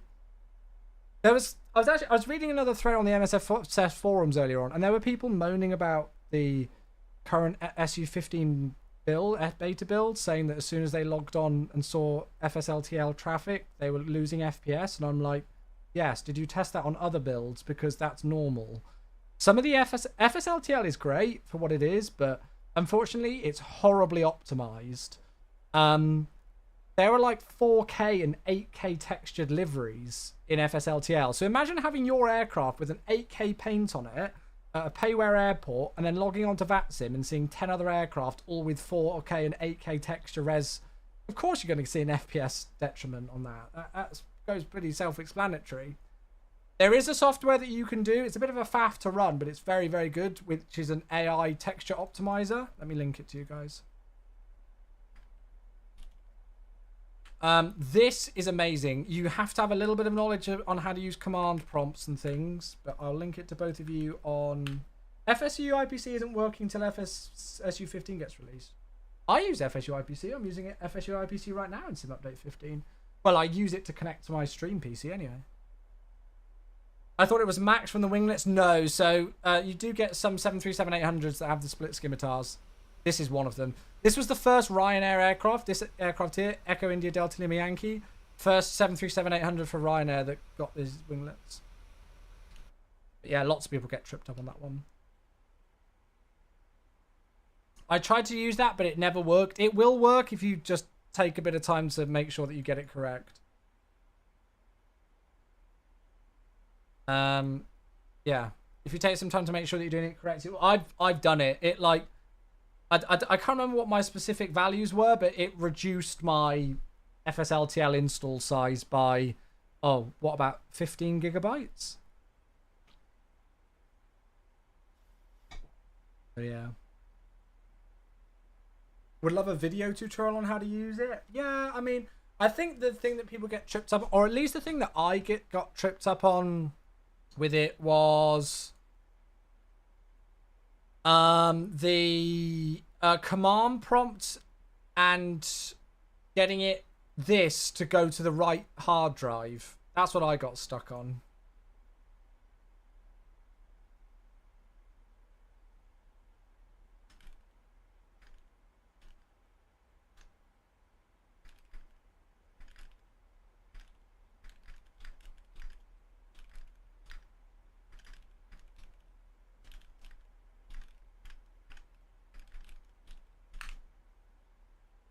So yeah, sorry, I just got a message through. I really wish we would get some more AI models soon. We are missing a lot of older aircraft which people still use. Yeah, I agree. Unfortunately, because BA have retired their 747 IRL, whenever you see a BA 747 on VATSIM now, it's just the -8, which is annoying because obviously that didn't exist unless it was the cargo. But yeah, it is one of those things. Right, I'm going to turn the music off, folks, just because I feel like, well, it's actually been quite a nice flight so far because we've not really had to think about the flight. We've just been flying. But yeah, so let's just go and have a look and see. So, I mean, look, you can see that it is possible to make it off by the exit. We're going stand 5. Well, I don't care if I don't get that exact stand, but somewhere around there today. Texture Optimizer improved loading times immensely. Yeah, no, it's very good software. If you can work out how to use it, it's very, very good. Have you noticed any differences when using P3D in MSFS compared to P3D in terms of the systems? No, not really. It's just of the same great fidelity. And obviously you've got the EFB now, or the UFT as they call it. You heard doing group... Oh, it's going to be fun? Yeah. Lil Conu's here on YouTube. Hello. Sorry if I'm missing any hellos and things on YouTube. Good to see you all. Welcome, friends. Andy, good evening. Welcome. How are you? Welcome, everybody. You join us 50 minutes into our flight from Paphos to Mykonos today, flying the Ryanair 737-800. And then we're going to fly back again. I was meaning to do this rotation last week, and then I got caught up with the FSS Embraer. It's a nice rotation, this. It's like an hour and 15 minutes there. Should only be about an hour or so on the way back. We stand a chance of seeing a good sunset on the return as well. So yeah, short runway, 1900 meters, and we're going to try and not backtrack. So wish me luck. Did what you said with the add-on linker makes it so much easier, honestly, mate. The only faff is the is like updating sceneries, but it's so worth it. It's so worth it. Yeah.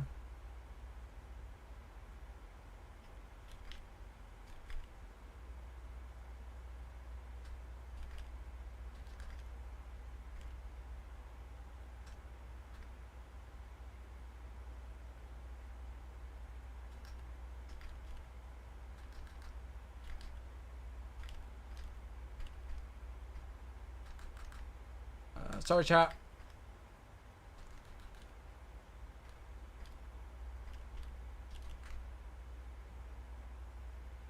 How are you, Ian?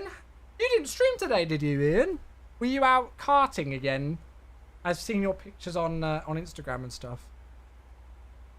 Never knew I didn't do it before. Yeah, that's it. What was the tip with add-on linker before I get myself into a mess with add-ons? Oh, so Crooks was asking about, like, you know, how I did the thing where I've got multiple folders for different, like, countries with airports and things. So I linked him to add-on linker. And then he asked the question about, oh, like, how do you update sceneries? And it is the only I mean, I'm quite lucky because I've got good internet connection. If I've got a scenery installed via add-on linker, I most likely just delete the current version. Excuse me, as I got a hiccup. I most likely just delete the current version and then just download it again and then move it from my community folder to the location that it was, you know, just in.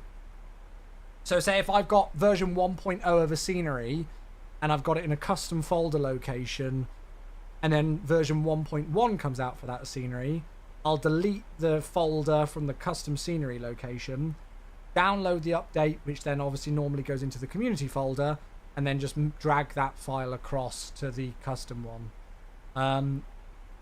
That's just what I do. But, yeah. It was a great weekend, although I now look like a strawberry. Oh, did you not take sun protection? Ian, right. You need to learn this. If you look like a strawberry now after 23, 24 degree heat, wait until it's doubled in a month's time. Me and Becca are literally going to have to parent you in Vegas, aren't we? I'm going to see you in the morning. I'm going to go, Ian, have you got your sunscreen on? No, go and do it. Now. No, I don't care that you've got all of your fans who are waiting to meet you. Go and put your sunscreen on. That's what it's going to be. I did apply some factor 30. Factor 50, young man. Do you have the CPL or ATPL? I have the 0 PL. I have an absolutely nothing PL, mate. Yeah. Yeah. There we go. Yeah. Factor 50. Get some factor 50 on you. No, seriously, Vegas, you will not survive. It is not fun. It really is not fun. I'm going to have to speed up even more, chat. The guy behind is a touch guys. We should be fine. Do you consider to get a pilot's license? I would love to get a pilot's license. Unfortunately, pilot's licenses are disgustingly expensive. And it's just not feasible at the moment, really, I guess. It's just not feasible. Got lots of other things in life that I want to save up money for and things. At which resolution did you resize the textures of the AI? I did 2K, Mickey. 2K, and that was fine. Hello, Johnny. Good evening, good evening. Vegas heat is a different type of heat. One time in Vegas, and your buddy's motorcycle stand dug into the concrete. Yeah, it's ridiculous. I made the worst. I made 2 awful mistakes in Vegas. I visited the Hoover Dam in a black cotton t-shirt in June. That wasn't fun. And then a couple of friends rented some ridiculous cars, and one of them was a McLaren something or other. McLaren Ridiculous, we'll call it that, which was an all-black car with an all-black leather interior. And just before we returned it to the dealership, we, or whatever, the rental company, whatever, we fueled it up. But we fueled it up, and it was a soft-top car, and the gas pump wasn't in the shade. So it was 40 plus, you know, like 45 degree heat, black leather interior, soft top. I've never felt pain like it in my life. It was awful. We just sat in the car and both of us wailed in pain. It was horrible. So yes. Jonesy, hey, 19 months. What a legend. Are we renting a car in Vegas? Johnny's already rented a car, which I've called Shotgun in. For us two. I've said I will happily pay if it guarantees me and Becca can get some seats. Ouch, yes, I agree. Dude, thank you for the 19 months. I want a Ferrari, babe. Do you realise how expensive it is? Let's just... Right, Becca, if we wanted to rent a ridiculous car, you can pretty much, even for like a couple of days, count Tokyo out. Like the whole trip gone. And I mean that, like, the, you know, what we were just looking at for flights for Tokyo, gone. Oh, you were looking? Of course you were looking. Of course you were. Yeah, of course you were. For my credit card. You have your speed at 260 knots in the descent? Yeah, I'm going 290 at the moment just to keep us going. So Johnny's got some, like, 7-seater SUV thing. So I have asked if we could kindly, you know, blag 2 spots in that, and I would be happy to contribute to a bit of the rental money or fuel money if we do. But to be honest with you, I don't think we're going to use it that much because Johnny doesn't get in until Thursday evening. Friday, I don't know if I'll be working or not, probably. And then they fly out Monday morning, so I don't even know if we'll need to use it. You do have my credit card still, actually. I'm well aware.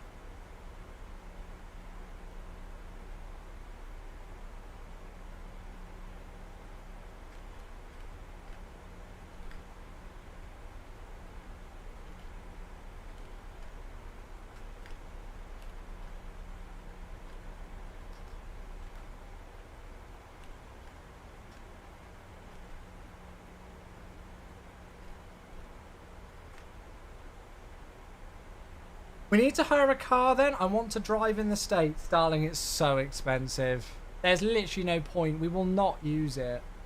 We will not use it, I promise you. It just means that we'll have to go back to the States, right? I think for a trip like this, when we're at least spending like 3 days or so at the venue, there's no point us renting a car. It would be such a waste of money. You've got to remember with Vegas as well is that, like, bar the Vegas Strip itself, which you are not going to park on, there's just nothing.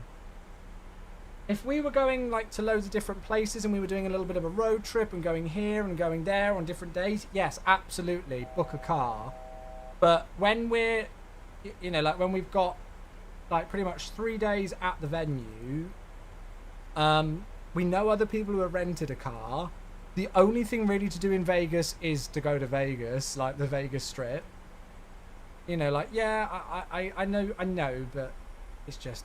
Right, okay, I'm going to manage the speed. I'm such an Airbus pilot. Manage the speed, or close the window. We'll go down to 6,000 feet, and we'll set the QNH.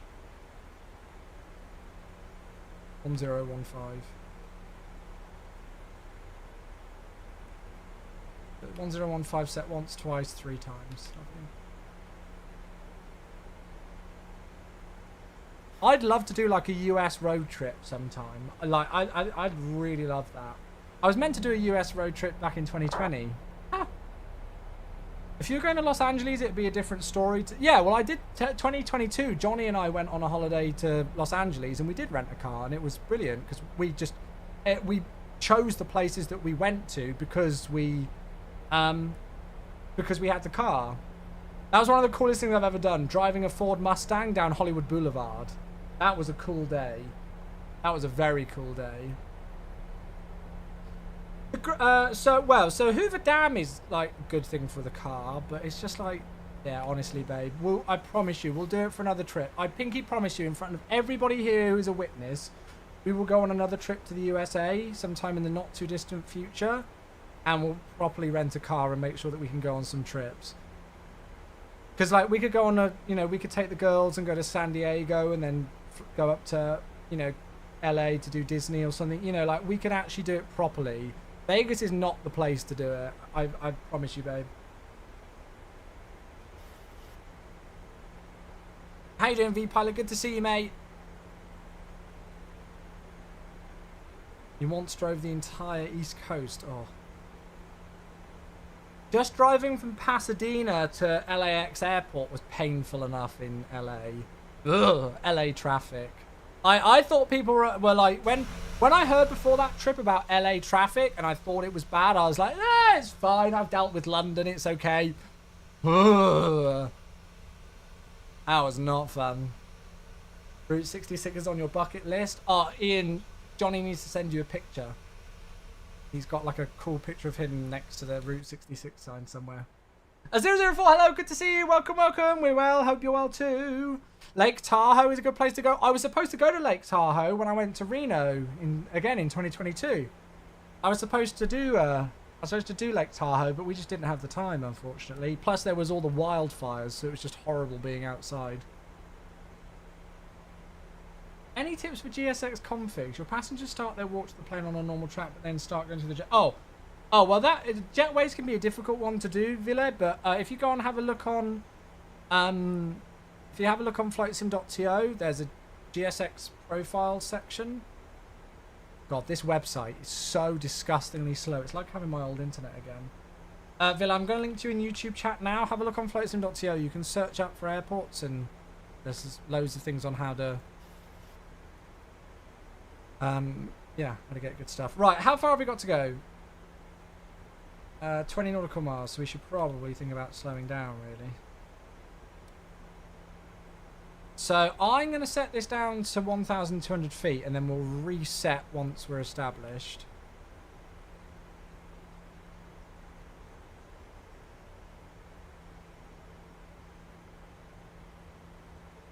Don't you think drone camera is very difficult to set up? No, not at all. Xbox controller, or I use WAS and D and 4, 8, 6 and 2 and just move the camera around. If it ever goes like that, I just press spacebar. No, mate. I find it quite easy. Athlux, yeah, if it's a flightsim.to link, yeah, more than welcome to. Right, let's take flat one really early. Just to up with the drag.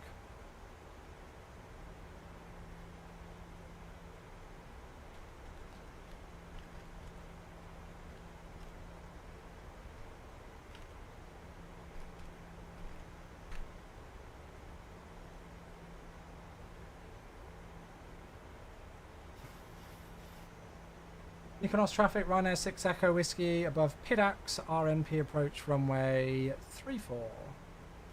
Mykonos. Right, here we go. Let's actually talk about the flight a little bit, because we've not got too long to go.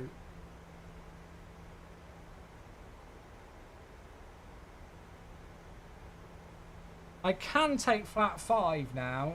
We're going to be in the yellow band, but I can take it.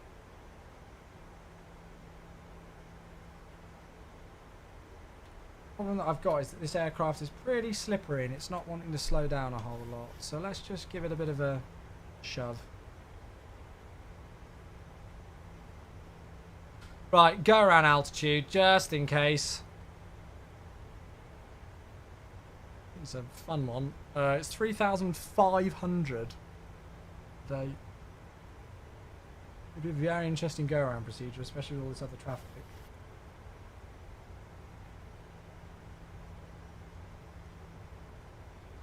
Right, we can actually move this all the way back to the flat 5 bug, which is 165. How's your badminton refereeing going? Honestly, oh God, for Paris? No, God, mate. No, I wouldn't be able to, I'm certainly not up to the level to do Paris. I'd have already found out by now if I was. God, honestly, I'm not doing a lot of umpiring at the moment. I don't really have a tremendous amount of time for it. I do miss it quite a lot. Right, I can take flap 10 non-standard. Flap 15 speed limit is 200 knots, so we're right on that now.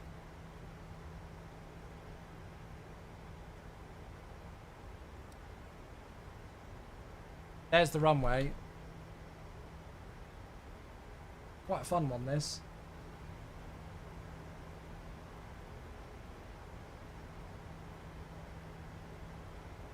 I don't mind keeping the speed up here just for the spacing. I am worried about that easy behind me. He's only 5,000 feet behind. We'll see. Right, I'll tell you what. Let's go gear down, flap 15. Nice and early. It's just going to help with the drag. I'm sure Ryanair would hate us doing this. They'd rather a bit of speed brake, but I'm not paying for the fuel.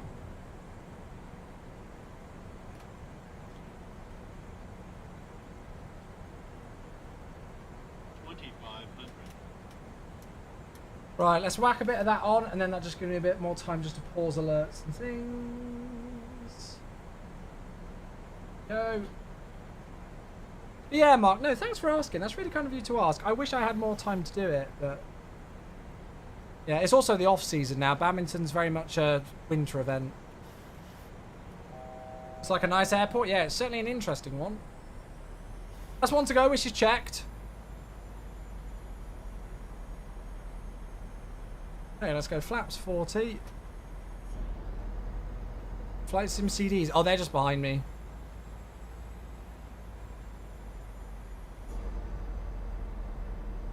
Samos. You know what?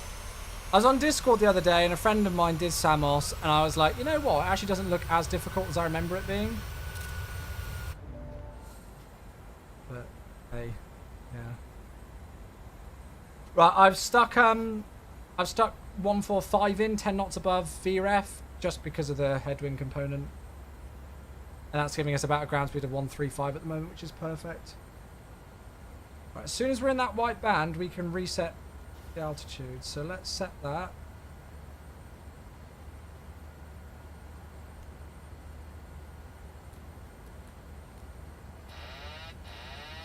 Right, let's hope I don't screw this up. Mykonos traffic, Ryanair 6 Echo Whiskey, 2.5 miles, RNAV, runway 34. You know what? Yeah, we're not using the flight directors, so no point having them on. Minimums. Continue.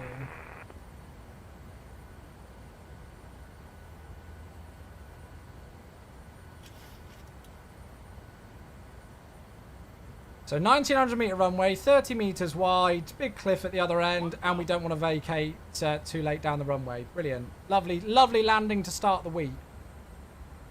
Alright, we're fast and high now. There we go, back on profile. Just a touch fast. As soon as I say that, we get high again. 500.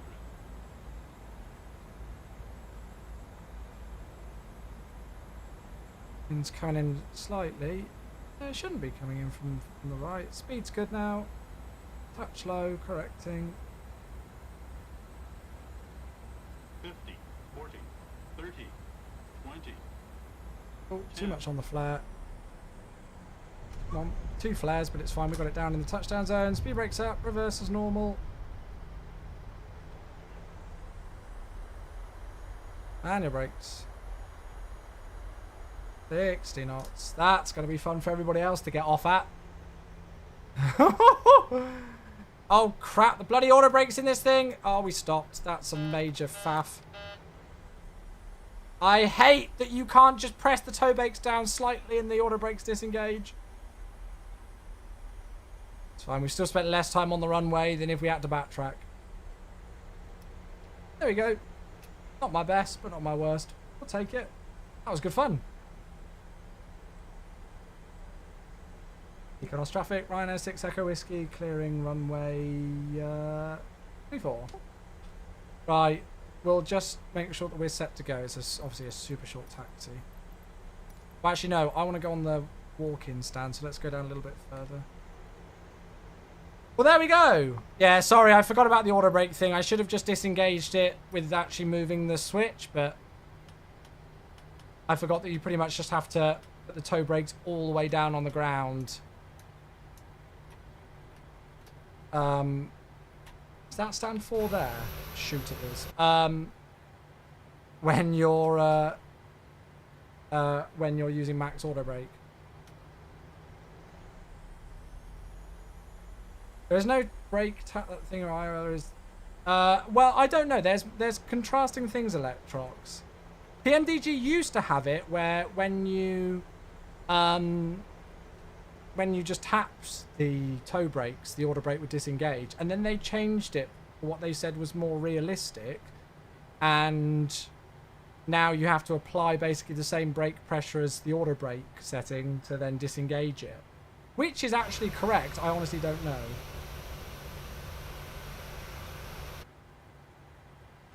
Which of the sceneries is the nice freeware? Both! Easy 36 Mike Alpha, making off runway.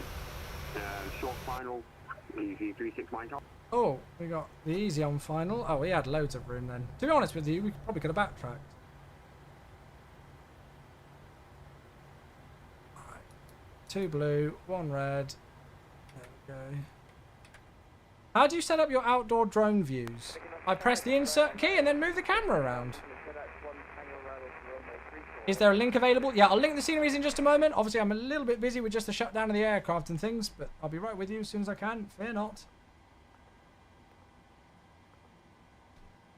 I think the landing itself was all right. Yeah, I feel like the landing itself was all right. I was quite happy with it. Probably wasn't my finest in the world, but I thought it was okay. Right, Ryanair turnaround. Not using the stairs, re-immersion. Good, I hope it really annoys you. I forgot to stop the clock as well, but we were a little bit busy. Hey, thank you for the 12-month sub there, Oscar. Cheers, mate. I'll be with you in just a moment. Oh, that is a lag spike and a half. Oh, there's the easy. Just missed the touchdown. Oh! They've missed the exit. Right, let's grab that sub. There we go. Oscar, thank you for the 12-month sub, my friend. Back in the crew with a prime, and it's an anniversary. What a legend. Thank you. 25-minute timer started to... well, you know, I think we could do a 25-minute turnaround, but... Hey. Thank you very much. Where's the other traffic? Oh, it looks like they're quite far away. Anyway, welcome down to Mykonos. Thank you, Oscar, for the 12 months. And Mirth Games, thanks so much for the follow. So, yeah, first ever time flying here. And this freeware scenery is available on flightsim.to. This scenery is available on a Greek airport pack. So there's actually quite a few airports that come with it. But that approach was gorgeous, wasn't it? That was absolutely stunning. Oh, there we go. Nice. Oh, well done with the turnaround. Yeah, that was absolutely beautiful with the approach there. Nice little sloping runway by the looks of it as well. I'll link them in just a moment. Let's just have a quick look on here. So, the landing rate. Oh, it was absolutely fine. 219. G-force 1.09. And look, there's the main markers and there's the centre line. I'll take that. A little bit of a double flare. But the reason why is because, well, I'm going to make the excuse of the fact that that was my first landing with this joystick today. And I've been using something else all day. So, yes. But there we go. Off by the exit. So, real-world Ryanair procedures. Flight time 1 hour, 8 minutes. Lovely. We'll take it. So, freeware sceneries that we're using. So, this is the Paphos scenery. And then this is the Mykonos scenery. Both completely free. And there are GSX profiles for both of them as well. So you can get GSX profile. As you can see, we've got like a walk-in profile right now that's working. So yeah, pretty cool. Are you not using the Thrustmaster yoke? No, not at the moment. Not because I don't want to use it, but because I was having some faffs with the mounting of it on my desk. JK, thanks for the follow. Welcome. We got a raid. Thank you, raiders. Welcome.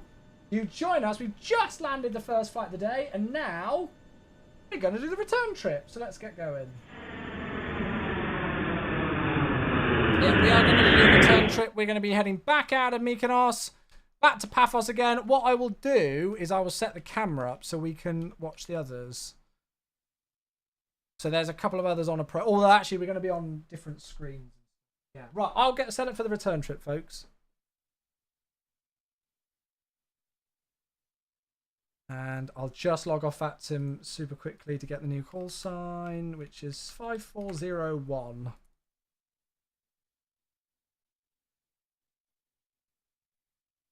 So, yeah, we're going to be flying back. And it should be a nice flight time back because I have the tailwind going back now. If you've got a moment, I watched a YouTube video setting up wing views by tweaking the camera config. Were you able to set up a camera view for the right wing? I'm having trouble accessing the NE300. Oh, it can be... the A300's a bit of a faff, David. You basically just have to work out how to maneuver the camera. The A300's got some really weird blocking points. I find that like you just have to fly over the fuselage and across. It does take a little bit of a faffing with that A300. It's much easier in other ones. But yeah. You use the number keys to move. So if I'm in the flight deck, if I want to go into drone mode, I press the insert key. That puts me in the drone camera. Okay. And to move around, if I want to move forward, I press W. If I want to move back, I press S. If I want to move left, I press A. And if I want to move right, I press D. And if I want to pan the camera around, 8 to look up, 2 to look down, 4 to look left, and 6 to look right with the number pad. So I've got my left hand on WASD, my right hand on 8, 4, 6, and 2. Then I can do that. It's much smoother and much easier on an Xbox controller because you can just use the analog sticks. And then if I want to go up, I press R and F if I want to go down with the translate of the view. But yeah, so that's how I do it. But it's much easier with an Xbox controller. Just plug it in and it does it. Yeah, David, it can be a faff. Yeah, TUI finally... Oh, really? Nice. TUI is out there right now. Oh, in Texas? Oh, you're going to replicate them, Adam? That's a silly question. Of course you are. Right, so return trip, folks. This is the flight that we're going to do on the way back. Of course, FR flight 5401, Ryanair 5401, back to Paphos. Flight time should be about an hour.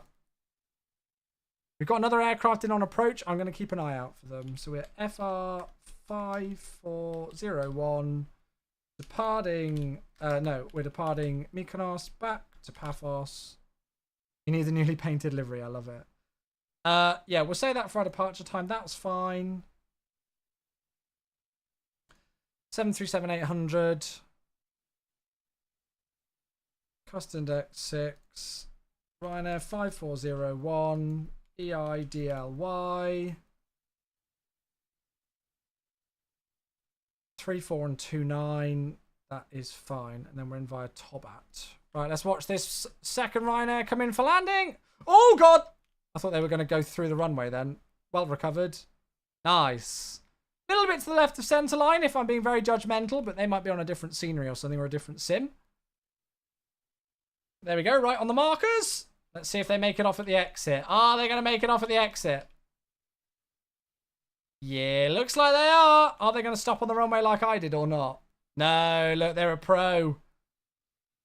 Ryanair don't care about their brakes. So that should mean there's just one more to arrive in. And then we're all in safe. Well done with the spacing there, folks. Looks like we all had plenty of spacing with each other. We could have all even done the backtrack, no problem. So well done. Right, so 34 and 29, that should be fine. Good. Right, let's go and generate the flight. It is so hot in this studio again. So it says an hour and 8 minutes on the way back. I don't think so. I don't think so. I think we can do it a bit quicker than that. So I'll go and file it on Levatsim. Get rid of that, actually. Skiathos, nice. Enjoy, enjoy. I haven't been to Skiathos for a little while. Maybe we'll fly there soon. And then we're going to get the new flight into Valanta. So there's the return. And into Navigraph as well.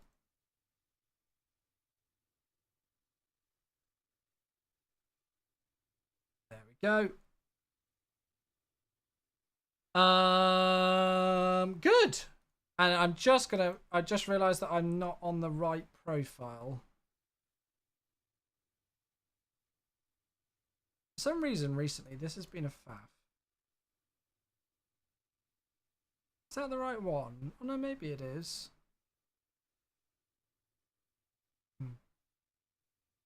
I don't know. Anyway, Right. Good. So that should be filed on VATSIM, which it is. And then I think we're ready to get back into the sim.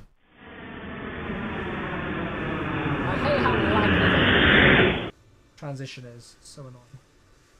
So there is one more aircraft on the way in. Ryanair 5400 is just on their way in. They're through about 2,300 feet at the moment. But they shouldn't be too long. Oh, hello. That was weird. So let's go and get the new flight details in. There we are, 5401. We'll double check the departure. So QNH now 1016. Although the sim doesn't seem to have that just yet. Oh no, it does. 1016. So that's once, twice, 3 times. We're going to reset that. I want to keep an eye out for this other Ryanair that's coming in to land. Definitely go and watch them land.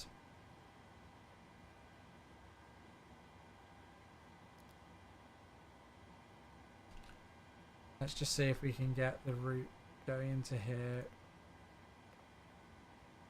So if we do the payload, and then we'll get GSX doing its thing.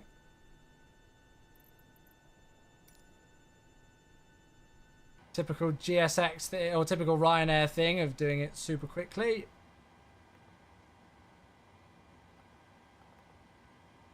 And we'll go and request the fuel truck. And have a look at the flight plan. So we're going to want 6 tons of fuel. But let's go and watch the last of the 4 aircrafts come in for landing.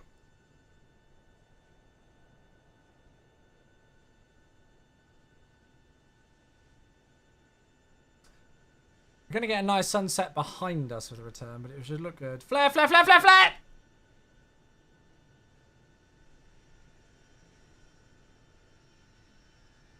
Pilot forgot to flare.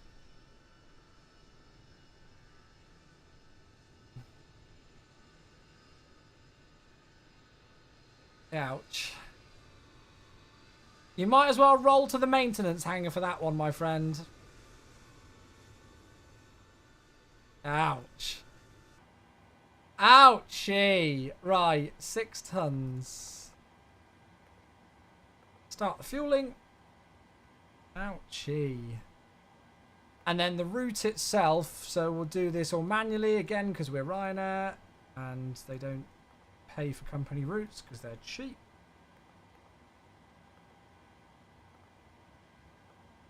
So 5401, that is all correct at the top of the screen, isn't it? Yes, it is good. So, standard Ryanair landing at least. You say so. Well, I'll just put in the route quickly. So we're out via the waypoint that we came in via, actually, Pidax. And then we're on the Upper Lima 9952 to Rhodes. So we'll fly over the top. I know I could just do the airways, but sometimes it faffs me. Upper Mike 601 to Aveno.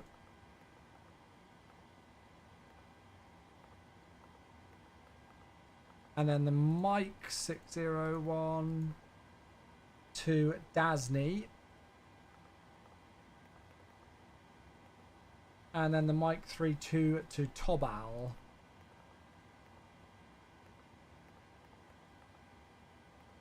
Good. Activate and execute that. Bring that back across now. That was yeah. Joe, no, good to fly. Thanks for flying alongside. Have a good evening. Good. So departures out of here 3-4. We're going out via Pidac. So we've got 3 options. Why do they need 3 different departures? So Pidax 1 Charlie is this one. What did the real one do? They made a right-hand turn after departure.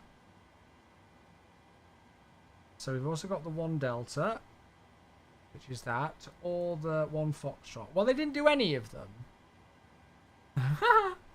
They didn't do any of them. They just made a right-hand turn after departure. So what do we do? And what in the world is the difference between these?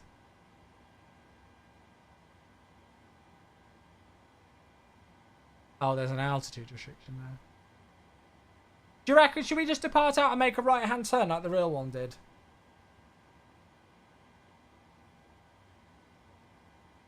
Instead of doing a departure, because look, they literally just went straight out and went direct. You can see it there.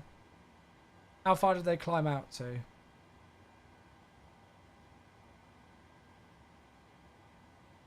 Straight out to 3,000 feet and then a right turn or so? Yeah, let's do that. Screw the departure. And then arriving in... Oh my lord. I'll tell you what, should we program the arrival? Yeah, let's program the arrival when we're airborne. Sorry about that later. Right, zero. Is boarding actually doing anything? Oh, it is. Okay, I can see the passengers. There we are. Hello! Yeah. There's a 1 Golf departure. Is that for the right runway? Yeah, that's not for the right runway. I don't think. No, that's for another runway. Cost index with Ryan Scare is 6. We're going 350 on the way back, apparently. Transition altitude out here is 6. Reserves. Yeah, they would have just got probably like straight ahead to 3,000 feet right turn direct PIDAX. Sorry, what was I looking at? No, you silly boy. Reserves are 2.9. Cruise winds are 287 at 50.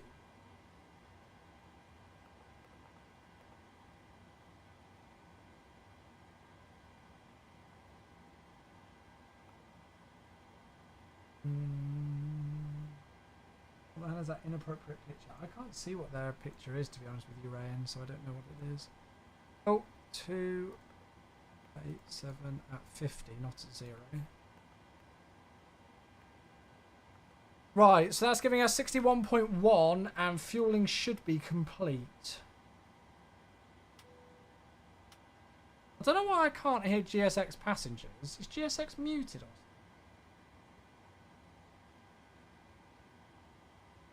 something? No. I don't know why I can't hear it. Oh, all the passengers are finished now, but it might be what sound device I've got it coming through. How's the scenery? Yeah, all good, was it? Yeah, we got 2 nice Freeware sceneries today. Can't complain, mate. Can't complain. Do you reckon they took the intersection from here? No is the answer. I don't think that would be possible. Import from aircraft. That's all good. 0237, 136, 136, 141. So we're going to go TO2, sorry, was it 37? Capitano, good to see you, mate. GSX integrated? Yeah, there's GSX profiles you can get for both of these sceneries. Which is really good. That's fine, that's only a 1v1 difference. And then we'll set acceleration to 3,000. So we'll just depart out on runway heading to 3,000 feet and then make a right turn direct PIDAX. So we've got 141. We'll go and double check the runway heading. 337, and we'll set 6,000 feet for the initial climb.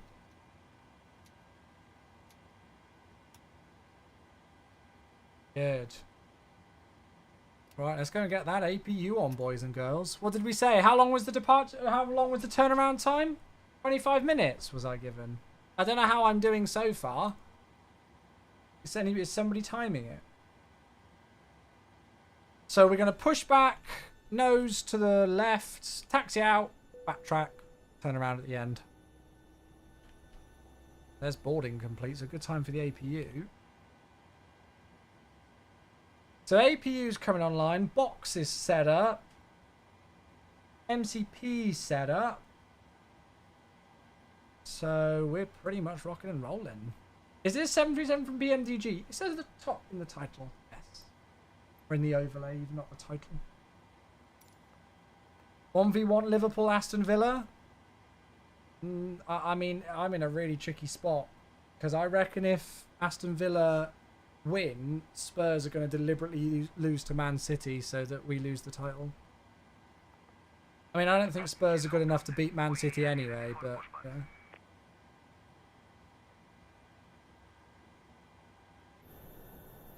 Right, is the APU on? Yes. So APU can go onto the bus. APU bleed can go straight on. We'll release all of that.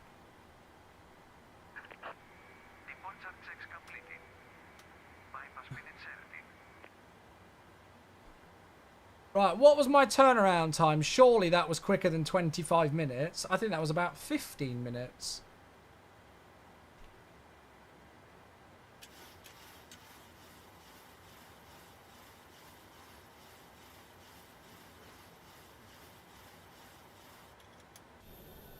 I think that was about a 15-minute turnaround, wasn't it? Wait, can I see on my... I don't know what my in time was. Flights.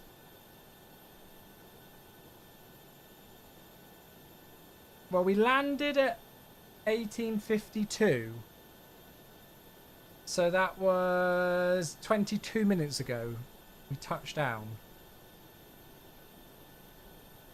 Right, so we want nose left, tail right. And unfortunately, I've been abandoned, so I'm the only one here, so I won't say anything on Unicom. Spurs said they would be determined who was winning the league this summer. They've lost to everyone. All we can do is beat Everton this weekend. Yeah, that's it.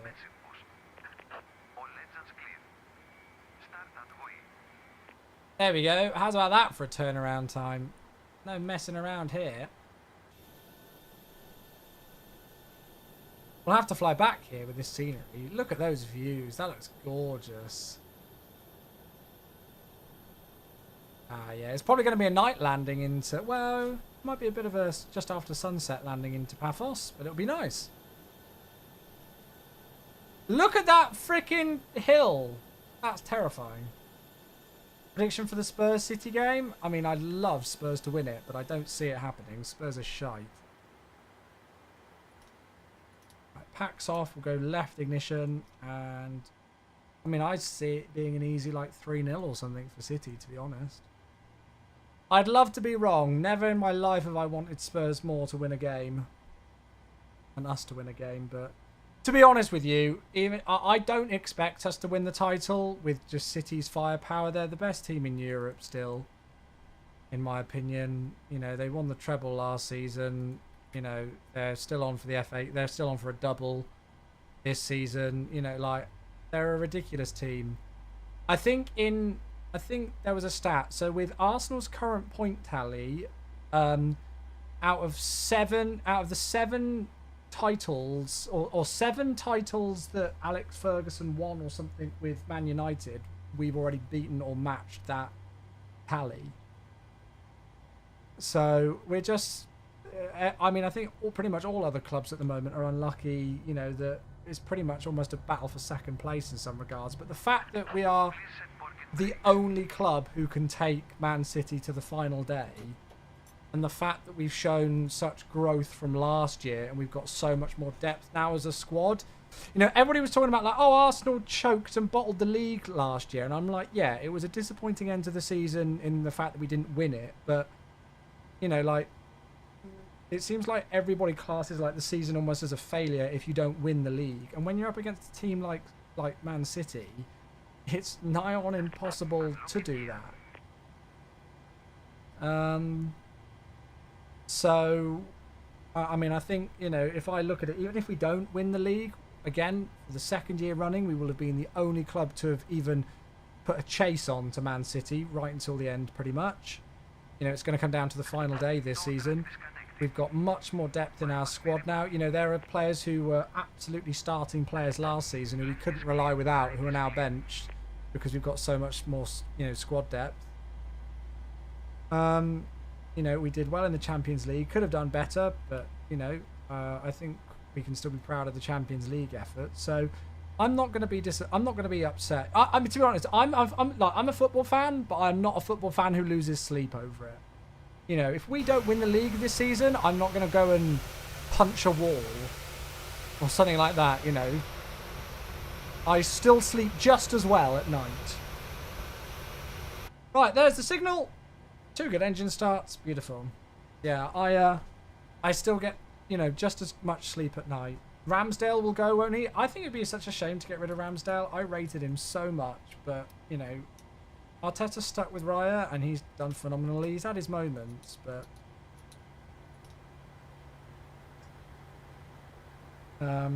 I rated RYR a lot. It's just a shame you can't have 2 goalkeepers on the pitch at once. Right, flaps 5. Yeah, we've pushed City all the way, which is all we can do, you know. Right then, we're ready to go. We need another striker if we sell Nketiah. Yeah, well, there was all the talk about how we needed a striker at this, you know, when we were struggling a little bit earlier on in the season. And now we've, like, in 2024, we've conceded 8 and scored 52 or something utterly ridiculous.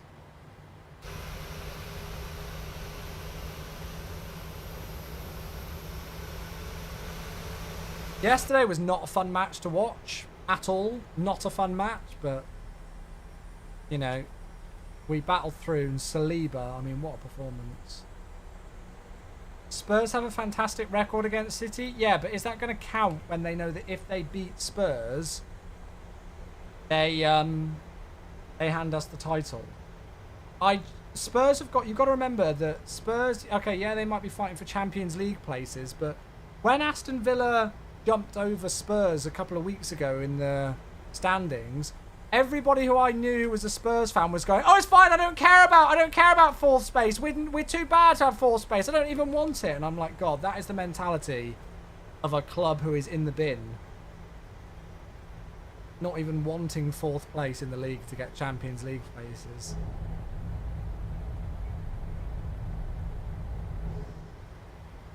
That is, I mean, if I supported a club that had that kind of mentality, good Lord, I don't think I'd watch. Will it be getting CPDLC? I don't think so, mate. Oh, will it be after the 777? I think they didn't do it at first because they were going to do the global flight ops thing, right? I don't know.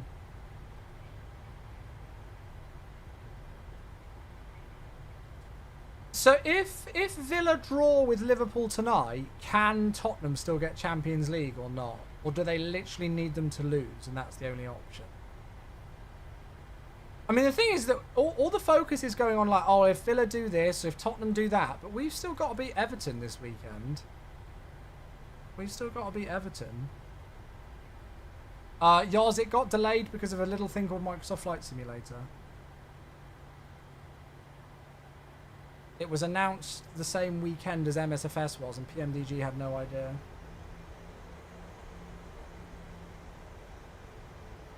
If they draw, it's dead. Yeah, well, that's it. It'll probably be like a really boring draw between Villa and Liverpool. And then Tottenham will just, you know, deliberately throw the game against City. I really wouldn't put it past them to do it. I really wouldn't. As much as they're saying like, oh no, we play for ourselves and everything, bollocks. Tottenham have got nothing to play for. They were even fans claiming that they didn't even want 4th place recently. Right, I am going to pause the alerts for takeoff. Anyway, enough football chit chatter.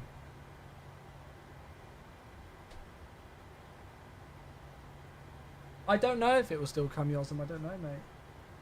PMDG have been prioritising getting their fleet into MSFS first, which I think is fair. Right, so all the lights, that's all good there. I'm not calling out on Unicom, you'll notice, folk, because there's no other aircraft in or out of here. So we are good to go.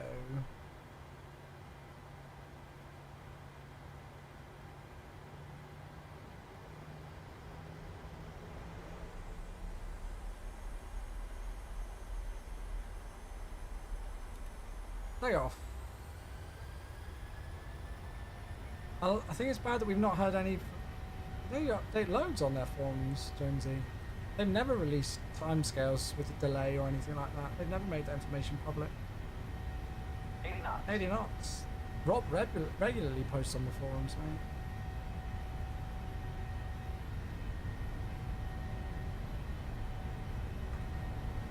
mate. Rotate. 2-1 Liverpool. I would like Liverpool to win. Positive rate of climb. You're up. Oh, look at that. Not just because of the whole title thing.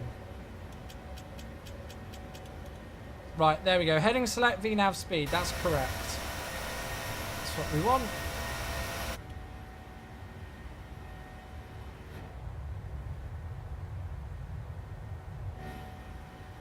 So we got to watch out for the terrain.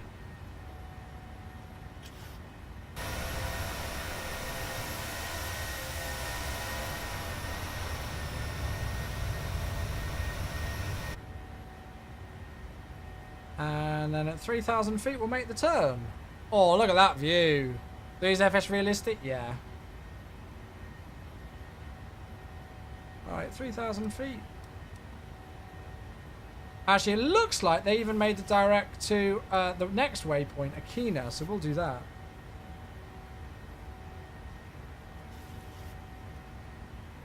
So right turn, direct Akina, LNAV.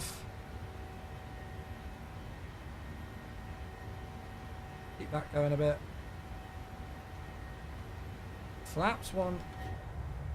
Ooh, what a view! He's flying a rocket? Yeah. Look at that for a view! Right, flaps can go up. Ethan, hello, mate! Oh, Incarnate, I mean 20-minute turnaround time tops. It was like 22 minutes from touchdown to pushback. We didn't mess around. What a view! Hello there, Polios, thanks for the follow. Right, so direct to Akina, we're going... Oh, we actually already had the heading pretty much matched. We're going to spin this up to 35, which is going to be our cruising out today. Set standard, auto brake off, landing gear off, retractables off. Those can go off, and they can go off as well. Good. And there we have it. Well, a very quick trip to Mykonos, but a beautiful one. That approach was stunning, and the departure was gorgeous as well. Look at that. Have you turned your bit rate down? It gets quite pixelated when switching views. Oh, it's down to 6,000, but I could probably turn it back up again now. I did it when I was having the internet issues. I can put it back up again. Well, the bit rate's at about 6,500 right now. It should be at 2K.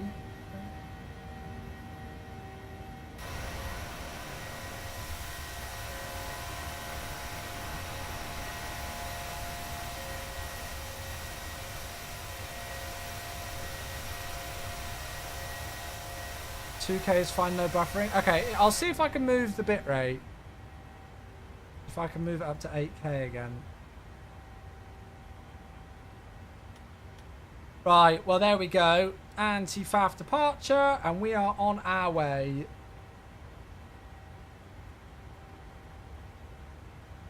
I need to open up a window, it is boiling in here. I'm going to do that now, 2 seconds, right?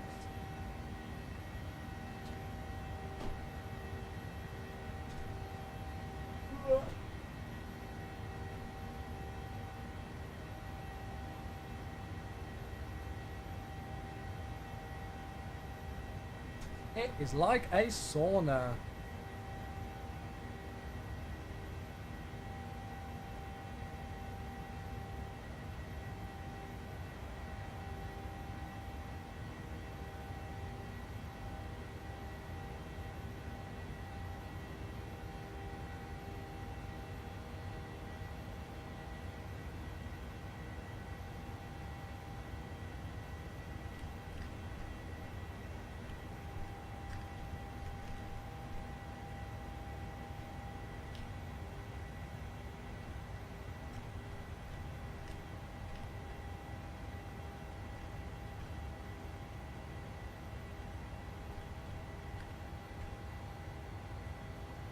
ETA? Oh, good question.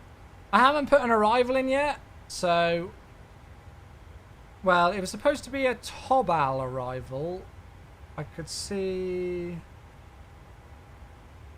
Oh, I think this is the only option. So, Tobal 1 Tango.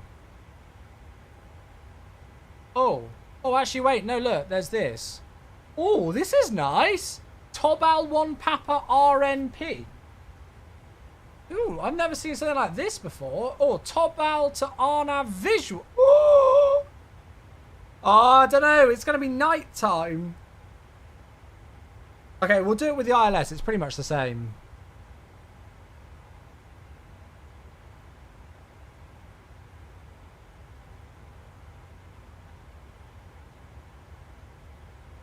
Can we do a visual at night? It'll take us down to... I think we're going to struggle, aren't we? Bring back the time. Do you guys want me to bring back the time to do the visual? I mean, I'm happy to do so. I'm going to let you folks make the final decision, though. If I bring it back an hour from now, it should work. To be fair, if I bring it back an hour from now, we'll probably still get some sort of, you know, like the sky will look like this. I'd quite like to do the sexy approach. I think that would be a sexier view than a sunset almost in a way. Put it on fake time. I mean, it already is. We're already 3 hours behind real time. I mean, from this view, it's not really made much of a difference. From this view, we've not really noticed much of a difference. Yeah, let's do that. Let's set it back another hour, and then we can do that visual. Screw it. That looks way too much fun. If I'd have known that was a thing, I would have done that. Right, so it's not going to be the one Tango. It's going to be this. It's going to be the Tobal... Tobal Arnav to visual runway 29. Which looks incredibly fun.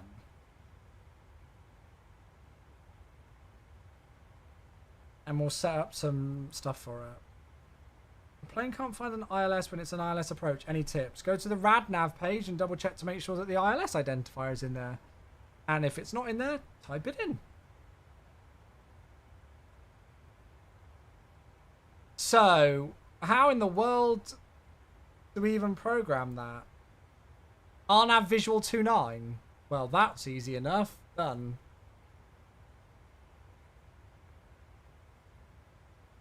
Oh, it's literally got all the vertical guidance and everything. Oh, yes. Oh, this is going to be gorgeous. Right, perfect. Well, there we go. So, it's saying our ETA is in an hour from now, but we've not... Well, I don't know. I think we could be down a little bit earlier than that because of the winds. Well, we'll still say an hour. So, let's say 20:30 Zulu for the ETA. It could be a touch earlier than that, though, folks. All right? So I'll put 20:30 Zulu at the top, but it could be a touch earlier, hopefully. What's the identifier, the frequency? No, the actual identifier of the ILS. So if I was doing an ILS into here, the ILS identifier for 29 at Paphos, the ILS X-ray. Oh, that's a local. Well, it's... Okay, that's not a good example. Let's find one. So the one at Heathrow is IAA. So 09 left ILS is IAA. So you would just type in IAA.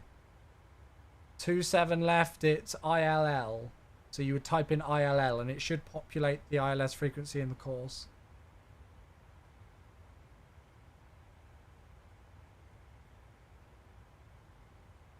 Good, so there we are. So we're inbound Akina. Where are we going to fly over? So we'll fly over Kos. And then we literally fly right over the RDS VOR. So we should see Rhodes Airport out the left wing. And then we continue south. And then, yeah, we'll have that awesome RNAV visual. That would be awesome. That would be very nice. I doubt we'll make it off at Charlie. Did the real one? Let's find out. It's Ryanair. I bet they did. Of course they did. Of course they did. Of course they did. Well, we need to try and replicate that as well then.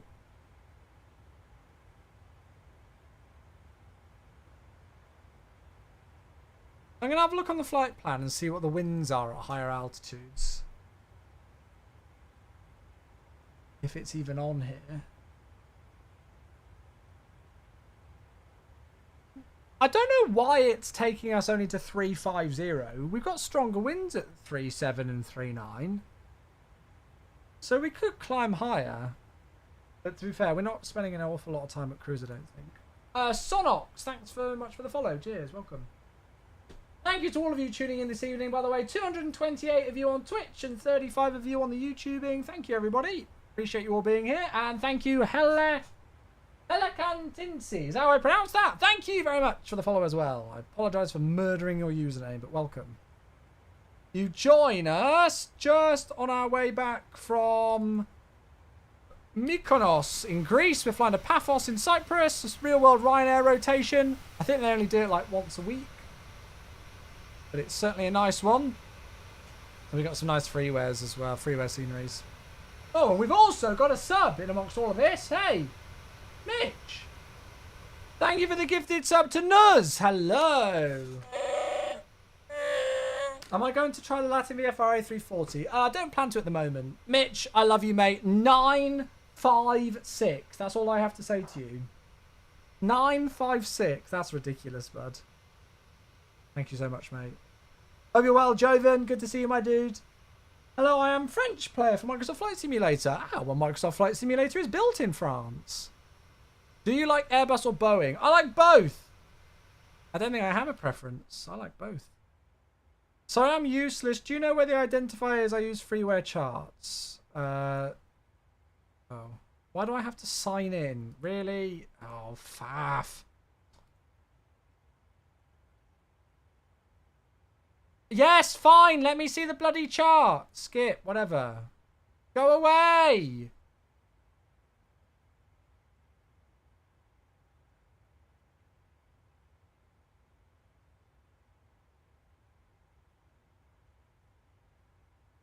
Oh my god, these charts are awful. ILS 22 left. Well, what's the ILS frequency? How in the world do you read these things? Is it the localizer there? Will it be OXS? Kiku, hello, mate. Let me see if I can find it on Navigraph. Those charts look awful. Yes, it's the localizer, OXS.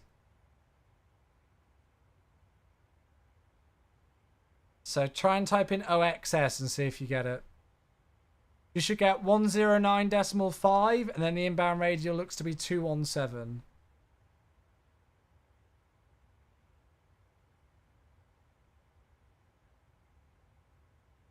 Or similar to that. It might not be exactly 217, but yeah. No, Joe, you don't need to apologise. You can learn it now, so there you go.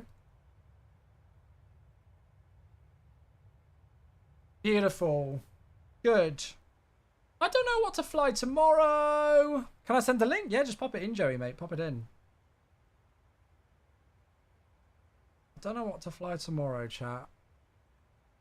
Duke? No, it's not my kind of thing. You know that.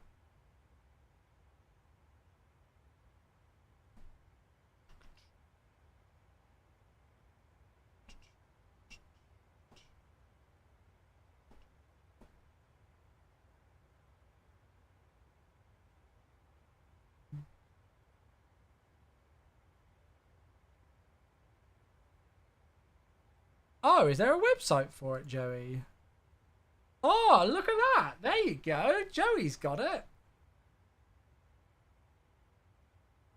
Nice. Oh, there you go. Great stuff, Joey. That's awesome. There it is. Yeah, OXS. That's a very helpful website. There we go. Did Boeing have a green dot speed like Airbus? No, you'll have flap bug speeds, which you're not meant to fly below unless you take the next stage of flap. So instead of having like S speed and green dot speed, you'll see like when you take flap 1, you'll see the green. Remind me when we take the flaps for arrival and I'll show you. But you have like you'll have a green band here that says number 1, and then you can bring your speed bug back to that. Or it would automatically do so if you left the speed window closed. It would automatically bring it back. But you cannot, or you can, but you shouldn't ever bring your speed below that bug until you take the next stage of flap. So if I'm at flap 1 and I bring my speed back to the flap 1 bug, if I then brought it below the flap 1 bug, I would need to take flap 5. Or I should take flap 5 before I move the speed band below. So yeah. Random SFS player, thanks for the follow. Cheers. Have we ever visited Samos again, by the way? No, we were actually discussing this not long ago. We've not done Samos again.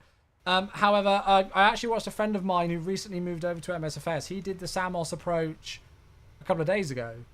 And it actually didn't look anywhere near as bad as I remember it being. I think I was just a crap pilot when I did Samos 7-8 years ago. I think I was just a crap pilot. I didn't quite know how to use rudder properly. So, yeah. It was just a meme back then. I mean, I watched the video of it because it's still on YouTube. I watched the video of it the other day and I was like, yeah, I had no idea what I was doing then. Maybe I'll have to do an attempt off stream and see if I can get it down and then bring it on stream again. But it's kind of like a funny meme that we've never done it again and I've never even tried. Maybe my last ever Twitch live stream will be Samos and I won't do it until then. I'm kidding. We're only at Mark 0.73. That's disgusting.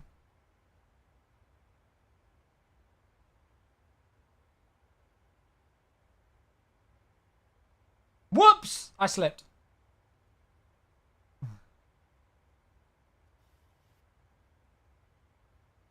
Whoops! I slipped again. Sorry, I've just got really buttery fingers. Sorry. Really buttery fingers. Olympic take the ATR 72 there. Oh, I don't know. I don't really fly the ATR if I'm honest with you. I definitely want to take the FSS Embraer out again this week. I don't know where I want to go with it, and I don't know where else I want to fly this week. Has there been any other good sceneries released recently? I feel like we need to do Oslo again.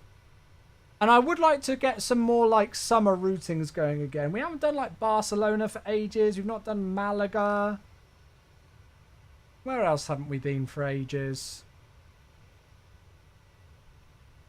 I'm trying to think of more summery places. Those kind of things.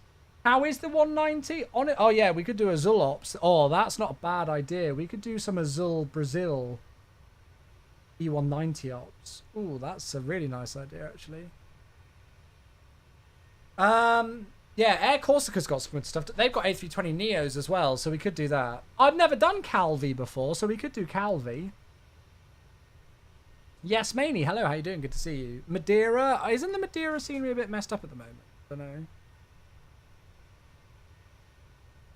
Yeah, I saw Jamie did some Azul Ops the other day. We all copy each other as content creators. To be fair, we said I go out of my way to ensure that, because this is the only one advantage that I get to streaming later in the day after Kenko and Jamie is that I see what they do during the day and then try and do the complete opposite. The amount of times that I've planned a wicked route early in the day and then I click on their streams and see that they're doing like a similar route or something, and I'm like, bollocks! Sometimes it just happens. Sometimes you do get overlap, but I do actively look to see what those guys are streaming in the day and then try and pick something a bit different. It doesn't always work out, and if I'm in the mood to do something, I will just do it. But, you know, I do look at what they're flying and go, okay, let's make sure that we do something different to that. Just mainly for you, so that you guys get a bit more variety. So, yeah. LLER. The Freeware LPMA was updated, so it's fine now. Oh, nice. How are you, Rev? Good to see you, mate. We haven't done Vegas for a while, you know. You can try the Canary Island hops, the CRJ or the ATR. I don't have the CRJ, but yeah. Windhoek. Oh, yeah, I was going to do that sometime. I was going to do this scene. Yeah, look, can you see? I've downloaded it.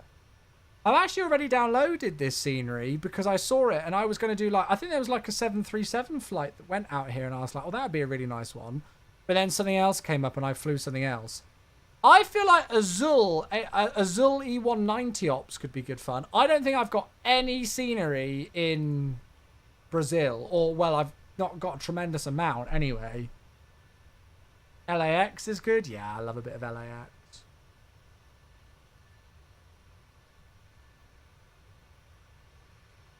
Well, yeah, I've got Curitiba. I've got some freeware for Curitiba. I've got the default Asobo SBGL, and then I've got the Paulo Ricardo Santos Dumont. But everybody does Santos Dumont. And you've got some pretty interesting RNAVs there, which we wouldn't really be able to do in the E190. I'd quite like to... Is there a good... Jamie did Campinas, didn't he? There's really good payware scenery for Campinas. I don't think I've ever done Campinas. Well, I've definitely never done it in MSFS. Maybe we could do... If there's like a route from Campinas to Curitiba or something like that. There's a really good freeware... Yeah, Paulo Ricardo. Is that the one Jamie... I saw Jamie's departure from there the other day, and there was like a ridiculous city skyscrape with it as well, and I was like, oh. Which one was that? Was that SBKP? I might have to copy that route. Well, maybe not that exact routing that he did. I think he did Santos Dumont, right? But I might have to do something of that fashion. I'm happy to pick up that scenery because it looked great. Do you think you would try the Latin VFR A340 even though it's not really quality? No, probably not. Probably not.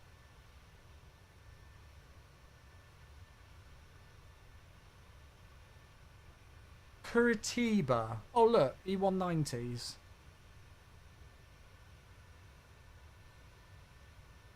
It's a bit of a short flight. We'd maybe want something a little bit longer than this. Oh! What livery is that? Some of the Azul liveries are the best any airline ever has, I'm positive. Oh yeah, what about like Belo Horizonte or something like that? To be fair, haven't I got more stuff that we did for the tour? We went to like Goa. I've just not put them in on my scenery list. I'm pretty sure I've got stuff for Brazil. Yeah, look. I've got loads. I've just not put them in. Idiot. So we've got like SBG, which is, but that's much further north. I'm just an idiot and never put them in. Hello there. I am the epitome of, where is, it's quite, I can't even freaking remember where it is. I'm just so organised, it's unbelievable, as you can see, chat. Well, yeah, if there's like somewhere with a cool approach, or we could even do like Brasilia. How long's that flight? They operate it in E2s, but that's fine, I don't care. Who was that with the follow? Firestorm, thanks so much for your follow, mate, welcome. Oh, that's quite a nice one. Campinas, Brasilia. Okay. SBGR. Oh, there's scenery for that. Wait. Where's SBGR? That's Sao Paulo, right? That's... I'm so crap with my geography. That's not going to be far enough away, I don't think, is it? No, because we're going there. Bolivia. See, this is what I love about MSFS, is just the route options that we can do. We can go to all sorts of places. To be fair, there's probably some like freeware for here. SBPS. There's probably stuff for here. Oh, that's a longer flight than I thought it was going to be. SBVT. Oh, they don't do that enough. But stuff on the coast here, like...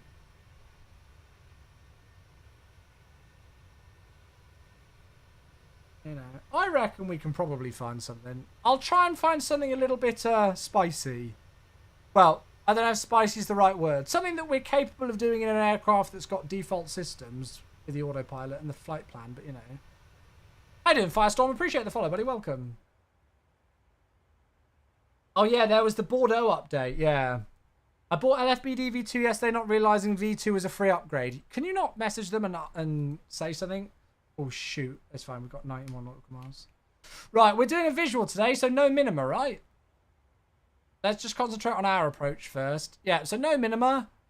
Final approach course is 285. I'm just going to put that in.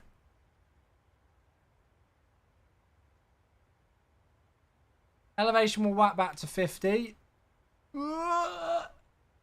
Hello. Thank you. Right. How much fuel are we going to lose? 0.8. That's going to be 58.4. I'm going to do flap 3140 and order rate max again. See if we can get off early. So flap 3140, order rate max, no minima. What's the QNH?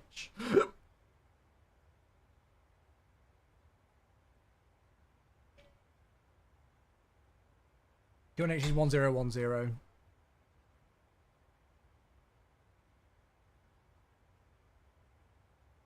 Good. Right, that's all we really need to do then.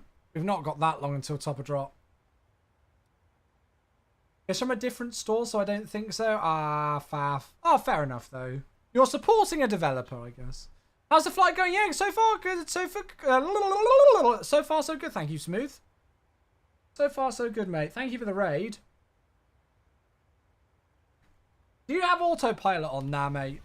Yes, I do, yes. So, SBKP... Shall I have a look on flightsim.to and see if there's some good freeware sceneries for some other places? We've not got long until top of descent, so I can't stay too long, but... Brazil.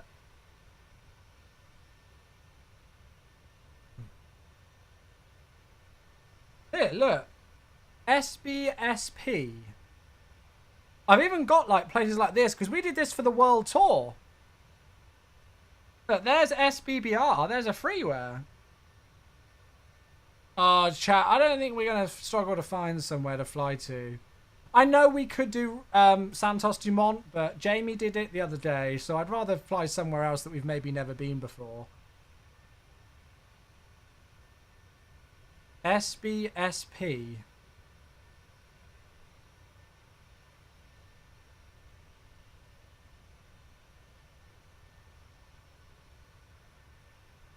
Oh, that's Sao Paulo.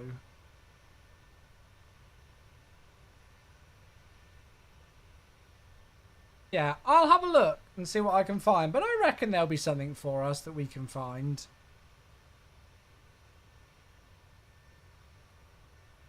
I reckon there'll be something. ANZ 320 ops. Yeah, we could. I feel like we've done that relatively recently. Rio. I'd like if we had a... Is there a decent quality SBGL?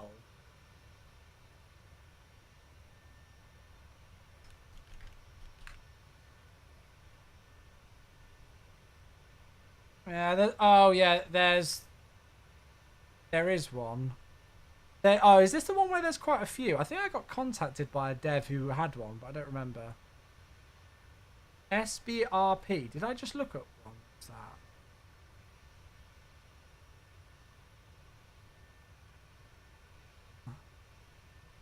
Brazil is such a freaking huge country that, you know... SBSP is the one that... I thought it was SBK... Wait. Oh, maybe that's not a great option. SBKP. Oh, Flicked! What a name! Nice try. Thanks for the 17 months. Is that a username change? I think it probably is. Thank you. To be fair, what I normally do is I would normally go and have a look at...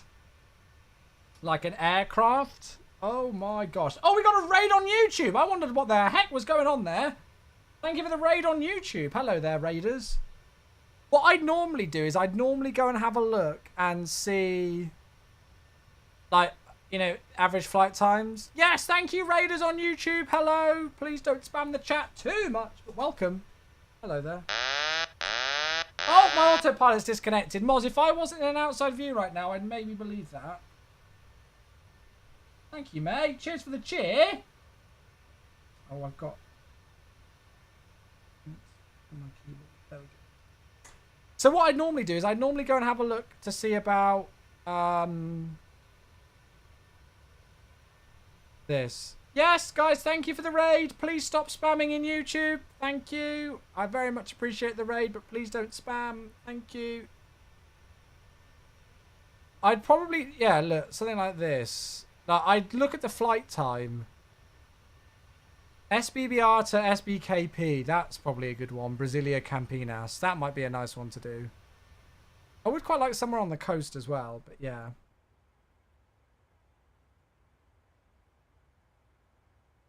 Yeah, to be fair, well, I'd kind of like to go back to SBKP, Bob, just because the scenery looks awesome, so I'd like to fly back in there.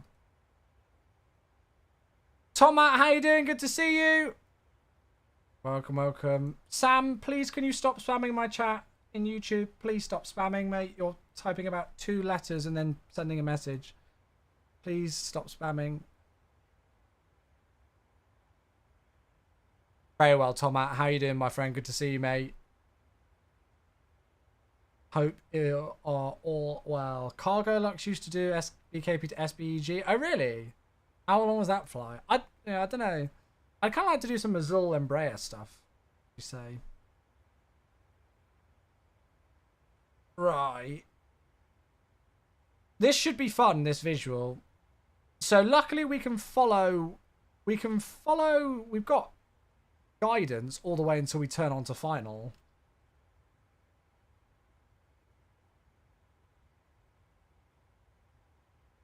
YouTube chat really is something else? Yeah, I'm sorry. I'm going to just give that person 5 minutes just to... This person is just absolutely spamming my chat like crazy. I very much appreciate the raid, but there's no need to type 8 million messages. Oh, is this the one that Jamie was flying the other day? Oh, no. Oh, wow. That's a cool livery. Look at that. I saw Jamie was flying a livery that had like the full Brazil like flag over it. Yeah, I'll have a look. Thanks, folk. I'll have a look. Maybe we'll do some like Brazil Embraer flights or something. Maybe I'll get that Paulo Ricardo Campinas scenery and then we'll find somewhere from there. What I could do, you know, is I could program in the ILS just as a backup, even though we're going to do the visual. I could put in... What am I doing? I'm faffing. That's what I'm doing. I could put in an ILS just to get 1089, just to get the... no, there. Just to get it in. So there we go. Please, can you do a reaction to Roblox? Oh, the Roblox flight simulator. That thing was crazy when I watched that video. Very interesting. Right. Let's go and swing this down. I'll swing this all the way down to 4,000. Roblox flight sim. I remember we saw like a trailer video for it and I was like, what in the world? There was so much. It was ridiculous.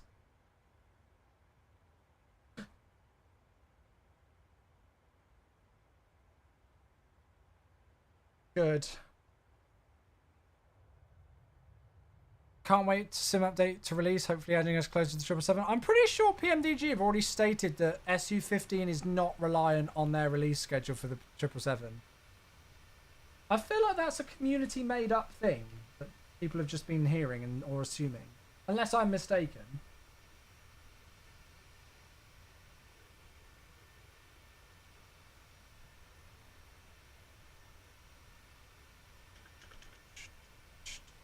That's what they said. Did they? Where did they say that?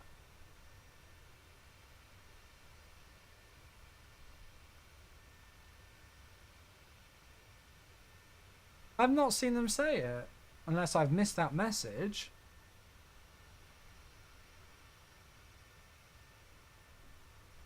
It's close to release now. They've gone quiet.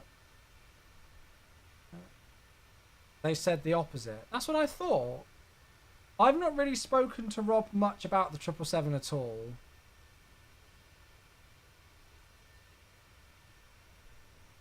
You'd have to go find the forum post. The PMDG said the 777 release is not. Oh yeah, okay, right. Outcast Draven, we're on the same wavelength. Okay, yeah. So PMDG is not waiting on Sim Update 15 to release SU15.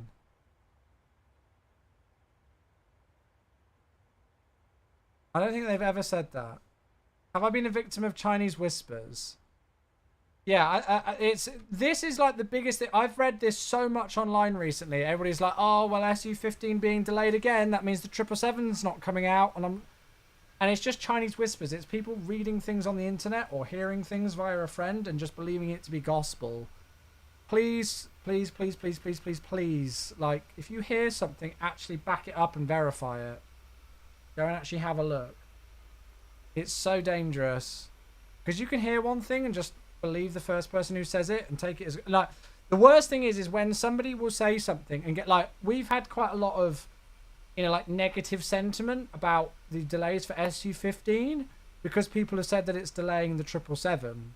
So we've had quite a lot of people sending negative sentiment to us about SU15 delays because of the 777, even though there's nothing to indicate that SU15 is delaying the 777. And unfortunately, because people don't verify their sources and just believe the first thing that they hear or see on the internet, it leads to then examples like this, where we get flack for it unnecessarily. Why have I got a master caution, sorry? Off schedule descent. Oh, because I'm a silly, silly, silly boy.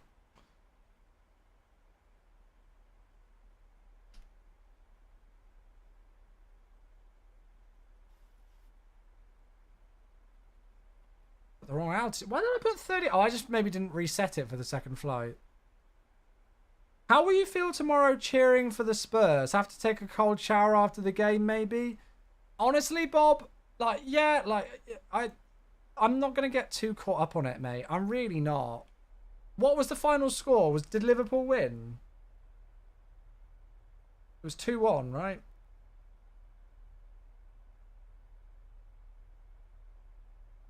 Oh, it's only half time, so we might not even be cheering for them anyway.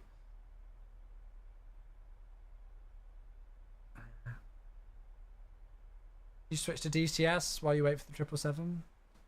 I think we're going to get this until we put this at a lower altitude than what we're cruising.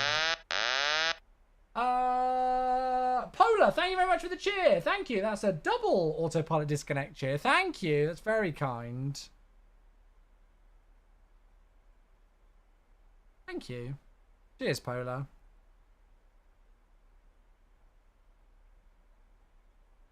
He released a statement saying they're in the last stages of testing now. Yeah. Am I using Active Sky? Diego, no, I'm not using Active Sky, mate. No. No, I've not bothered with it. I feel like all the hype after Active Sky first was announced and released has been forgotten about.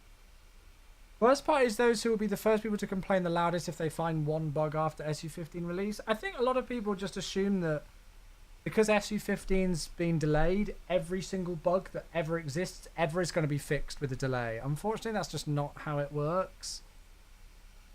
You know, we're trying to combat as much as we can with SU15, and we're trying to make it a really solid build because it will be the last major sim update for MSFS 2020 before MSFS 2024 releases. There will be more sim updates for MSFS 2020, but you know, we really want to make this one in good stead because it's going to be quite a while until the next one. It's going to be next year. But that doesn't mean that every single bug that anybody's ever discovered with MSFS 2020 is ever going to be fixed straight away with this SU15. Is it because of Xbox problem? Why is it put back again? So there was an issue with WASM stuff with Xbox that came out in 15.0, I think, that got fixed in 17.0, if I'm not mistaken. But there's like a variety of I'd have to look at the patch notes to see, you know, I don't quite know. There's no information at the moment about if there's going to be another update or when the release date of SU15 is. There's no public information available for that at the moment. So, you know, like you might suddenly find that the next, if there's going to be a next build for SU15, there's loads of stuff fixed for PC. And then therefore it's not just Xbox holding it back, you know. But unfortunately, I find that even if it is like an Xbox thing that's holding something back with releasing Sim Update 15, some members of the community use it as an opportunity to just kind of degrade Xbox users. Forgetting how vital Xbox is for the whole project of MSFS worldwide. If I could ask for any one thing as a community manager, if I had like if a fairy godmother came to me tonight and said, Chewy, you can have one single wish as a community manager, what would it be? It would be that the PC community started actually valuing Xbox console users in MSFS and started realizing that we are all one community. We're not separate communities. You know, and that people who are flying in MSFS on Xbox have got just as valuable experiences and opinions and feedback as people on PC. Unfortunately, it's not as easy as that, and there are a lot of people who are very much set in their ways about Xbox. But if you are judging, you know, Xbox players, oh, it's these damn Xbox players who are delaying Sim Update 15 again for me on PC, like, try and get out of that mentality. You're just going to make yourself go mad. We do not see it that way at all. We very much have a very strong ethos and philosophy that we are one community, and we value people's opinions on both platforms equally. We want to make sure that every single person who's flying MSFS is having just as much fun. You know, whether you fly it like we do on a PC with a ridiculous 40 series graphics card and do real world rotations with the correct cost index and the correct routings and whatever, or you just fly it with an Xbox controller on everything default and go for a fly around the mountains or something near to where you live. Like, doesn't matter. Your opinion and your experience in the sim is just as valuable. So, yeah.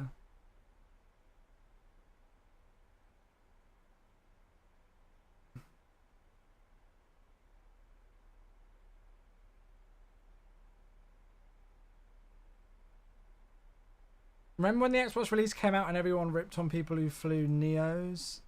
Yeah, but they didn't have anything else to do, so yeah. Space, hello, mate.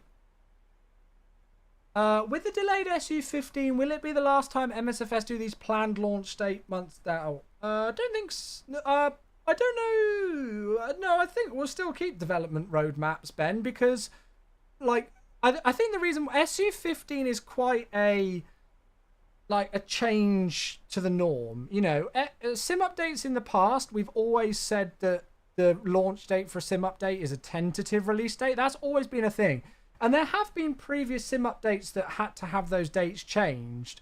But for the most part, I think most sim updates, if not maybe one or two sim updates, have always released on the initial tentative launch date or the launch week or so. You know, we like to have the dev roadmap regularly updated for you folks so you can kind of keep track on what's being worked on. And so I don't think so. I think Sim Update 15 has just maybe been an exception to the norm because there's been so much with it. You know, Seb said on the Dev Q&A live stream that there's been over 270 individual patches and changes in Sim Update 15. 270. And that was a few weeks ago before the subsequent builds that we've had now. So we're probably well over 300 now because you've got the A320neo updates and stuff. We're probably well over 300 individual patch notes. So I just think that you know, SU15 is just quite an exception to the norm. But again, you know, this is the last sim update until MSFS 2024 anyway. So I can't really comment on that kind of element of things going forward anyway. We do get a lot of stuff quicker than what Xbox players do, though. Well, I can't comment about third-party companies, Luke, because that's not my realm. I don't control anything to do with third-party companies.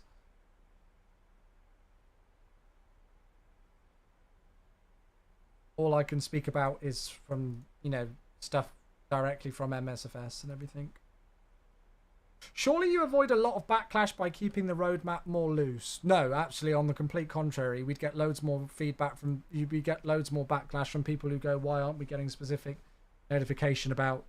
You know, people love release dates, even if they are tentative ones. They'd much rather it, even if it gets changed. And I think there is some things on there that are relatively loose on the dev roadmap. It's just like, you know, the month. I'm pretty sure there is, isn't there? I don't think there's always specific dates set for everything. Ben, I couldn't tell you anything like that, mate. You know I can't. You know I can't. Sim updates come out before Xbox. No, absolutely they do not. I've been on release calls for sim updates, world updates, city updates, local legend updates. They all get pushed at the same time. They all get published at the same time. No, that's not true at all, Luke. Anything that comes out from MSFS, like city updates, as I say, local legends, sim updates, world updates, no, they all go to everybody at the same time. Diego, if it's not public information, you know I can't share it. Guys, come on. You know this by now, folks. You know this by now. If it's not public information, I can't share it with you. There's no point asking me questions about, like, will there be a world update for this region? If it's not already been announced or public information, there's nothing I can tell you. So you're wasting your time typing it, I'm afraid.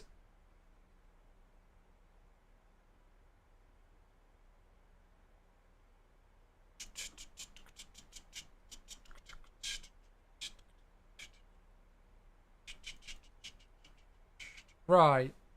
How long have we got to go? 57 nautical miles. Oh, we got 57 nautical miles through 13,000 feet. We got loads of room. Did I put the seatbelt signs on? Yeah, I did. Nice. Oh, this is going to be cutting it pretty close with the sun. This is going to be cutting it... Well, to be fair, we got 15 minutes to landing, so we should be all right. It should be a pretty stunning view.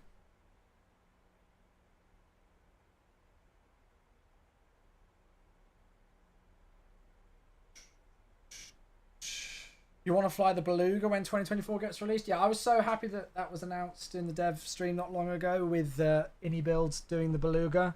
So we got InnyBuilds doing the Beluga XL and the A400M for MSFS 2024, which is very exciting. I can't wait for this year, folks. I'm so excited for it. I'm so excited for it.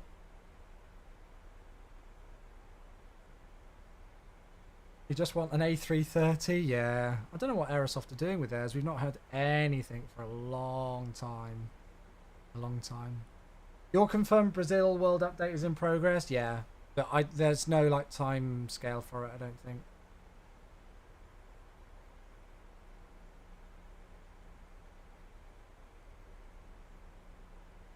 How was it in the end? Would you buy it again?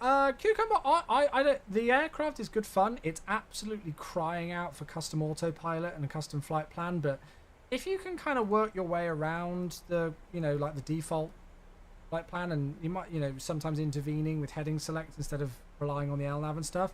If you can do that, it's good fun. It's good fun. I don't really like hand flying it on approach too much. It doesn't feel great, but yeah, it's all right. I don't mind flying it at all. No, you're good, Ben. You're good. Did you know about the Beluga before the dev stream, or do you get info, stuff like that, just like us? I understand if you can't answer this too. It depends. Honestly, it depends. So I knew about the Beluga XL and the A400M in advance, yeah. But, you know, like, there might be some other stuff that I don't specifically know until nearer to the dev live stream, you know. It might only be spoken about, like, to me, when we know it's going to be a topic in the dev live stream. Because obviously Jane, who's our senior community manager, runs the dev live stream. So we very much go through it in advance because it's directly related to our team with Jane running it. I guess that makes, you know, that's not me divulging private information, and, you know, everybody knows that Jane runs that. Do you also do something for the dev stream? No, I mean, or the only thing I do that's related to the dev live stream is we'll have a call before it to discuss the topics so that we are like clued up on the topics beforehand. That's all I do for the dev live stream. That's Jane's round. We all kind of have like our jobs and different things that we have like ownership of, I guess, within the team. How are we only a month out from Expo? I know, I'm so excited. Is this simulator? It is a simulator.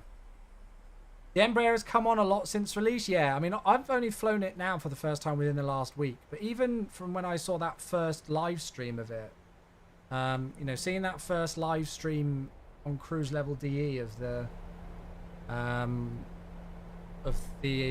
to where it is now, I can see a big difference. It's just the problem with it now is that it's being held back so much by the default autopilot and FMS that it's like you can just tell the aircraft is literally like crying out for its custom stuff. It's just being held back so much.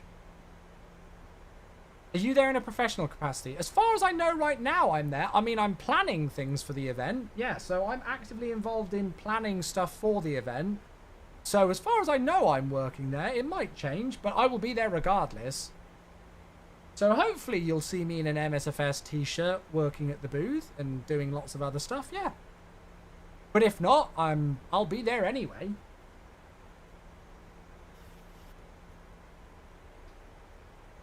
Couldn't agree more with needing the custom FMS, yeah. British AV tried to tell me that the Embraer isn't VATSIM adequate. I mean, to be honest with you, I would say for some people it's actually probably not adequate, because you really need to be on top of the aircraft and you need to really preempt that some things could go wrong with it and be able to intervene very quickly with it. And there might just be some people who might just not be comfortable enough to be able to do that yet. In which case, yes, I agree with British AV Geek. It's probably not the best idea to take it on VATSIM. You know, if you're not comfortable with calculating your descents, if you're not comfortable with intervening, if it's not following the LNAV correctly, you know, we had an ILS issue the other day with programming the ILS in, you know, all of those things. It can get a bit of a handful, so I would agree with their statement. But if you can do those things, then it's fine. Is Becca excited? Becca can't wait. Yeah, Becca can't wait. You gonna do any IRL in the Expo? What, live streams? I doubt it, mate, because I doubt I'll have time. I doubt I'll have time. I doubt I will do any IRL live streams from Expo because I'll be working, hopefully, anyway. So there's another bit of traffic flying in. Can you see them just there? Could we try and keep limbs intact this time? Yes, I've been told by my team that they're going to make sure that there's suitable, what the hell's that word? Suitable amounts of bubble wrap available. So that, yeah, I'll try and, actually that reminds me, I do need to book travel insurance. I've done everything but book travel insurance for Becca and I, so I need to do that. Because that saved my bacon last year. Will you try the TFDI MD-11? I've signed an NDA with TFDI to show it off, but they've not sent it to me yet, and it's been about 5 months since I signed the NDA, so I'll fly the MD-11 when they send it across, yeah. Until then, I can't.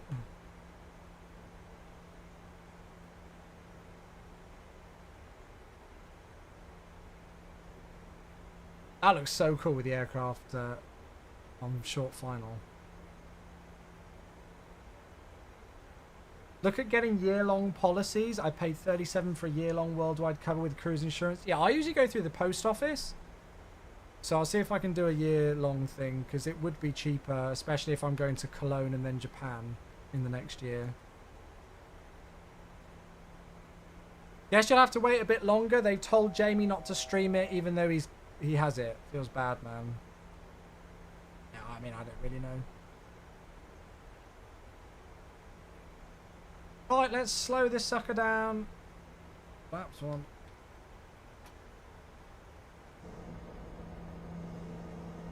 There's the airport.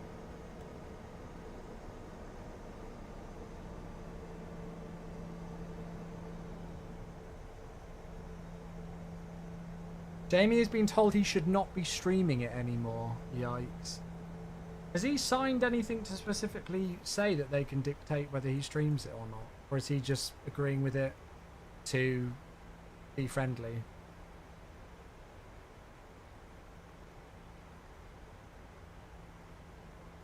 This is the problem with the collector's edition thing. This is the problem. He knows one of the devs. Yeah, I mean, I know a couple of the devs at TFDI. Lovely guys. Lovely, lovely, lovely. Luke at TFDI is a really lovely guy. I've had the pleasure of meeting him a few times. Great guy. No, I understand what it's like with, you know, like you know, something can trip something up and you can, your time scale suddenly moves. But this is why it's, you know, this is why it was such a risk with the whole, oh my god, we timed this one well.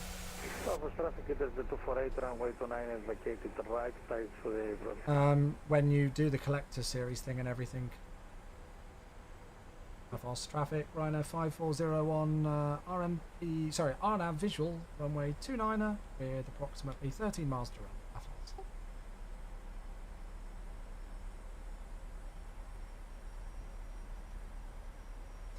So we're flat 5. We'll go speed 180.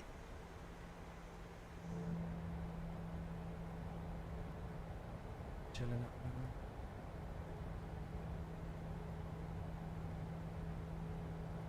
Oh, wait, so Jamie got given it by the devs. Oh, interesting. Yeah, so that's weird. So they're evident, the developers are also giving it to different streamers preferentially as well then. I thought Jamie got the collector's edition. So I know, I have, and I know a couple of other content creators have signed NDAs with TFDI about it, but we've not been given it yet. I thought Jamie got the collector's edition, but they've sent it to him early. Right.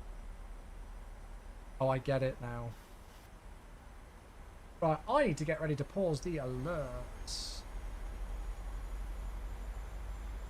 What I'll probably do is go gear down flaps 15 nice and early on this. Way too early for Ryanair really, but it's fine. So it's 140 the ref. And we'll pause the alerts. 2500. Checked. You excited for the 777? Yes, of course I am. Right, go around to 2000. So we got a glide, even that we got glide slip indications there, even though we're not actually using it.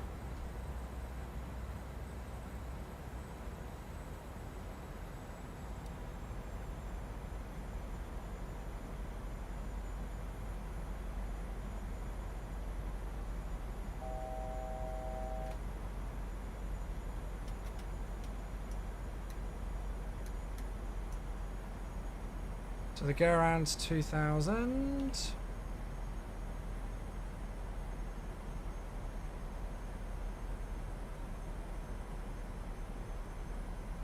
Oops, no, wrong way.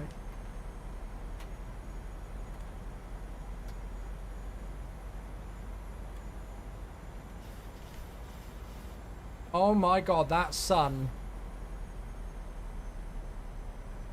Am I gonna have to put this up?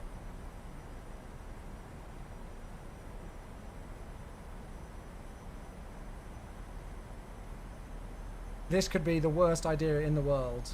YOLO.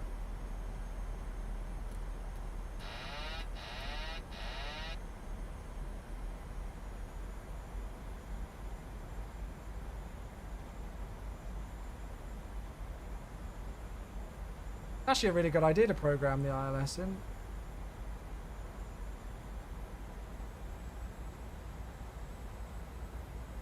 Slightly overshot it because I was too busy looking at something else.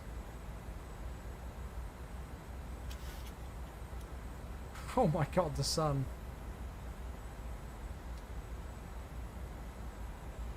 That is ridiculous. Okay, how are we looking on profile? I don't actually think we overshot it in the end. Checked, stable. So coming down on profile, speed's looking good.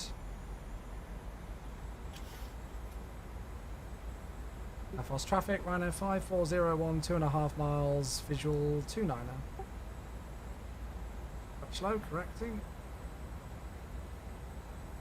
Leave the power where it is. Okay.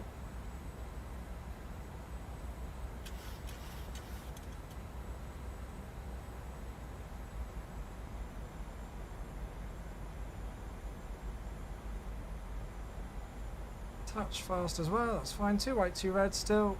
Trending a touch low, but that's fine. Speed's coming back now, that's looking good. This approach is gorgeous. Was that person waited for me? Just seeing there's some traffic there. Right, ignoring the pappies. Not got any rad outs. 40, There it is. 30, There you 20, 10. go. Not flown all that well today, I don't think. Speed brakes up. Reverse as normal. He's going to be pissed off when he realises that I'm going to make the exit. Fast traffic, Rhino 5401, vacating left onto hotel. Fast traffic, thanks for waiting. There we are, we'll take it. Not my best. I don't know why, I was just weird with the flare. Felt like I was over flaring and not controlling things well. But anyway, there we are.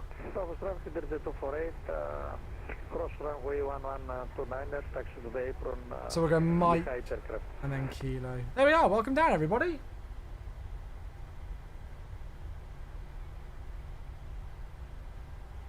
Oh, I forgot about that with the leak.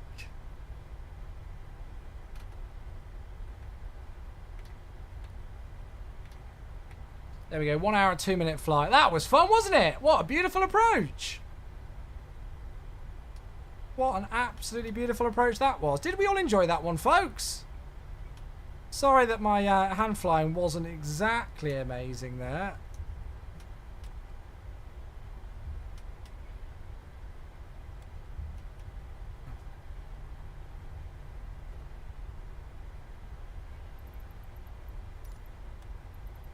We'll go back where we started, I guess.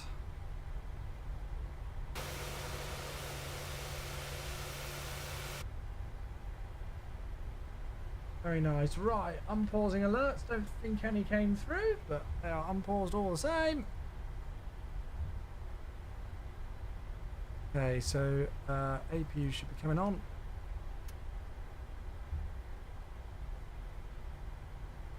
And then everything else is good. Is out the way. Beautiful. I have to say, I really enjoyed that rotation, and I hope you all did too. We were supposed to do this rotation last week, and then because of the Embraer and other things like that, it kind of got pushed back. Ooh! But I'm very glad we were able to do it in the end. I spotted it a couple of weeks ago, and I was like, I really hope nobody else does that one. I really hope no other streamers discover this rotation and take it. Petty, I know, but... Yeah.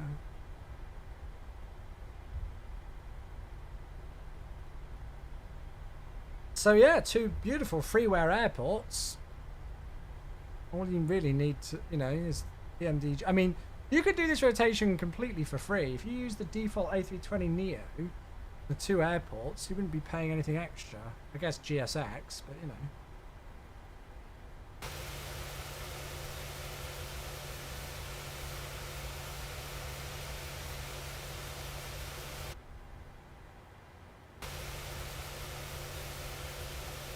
stopped early. I'm looking outside. Fossil said nice free. I did it. What's your minima? Visual approach. There's no minima.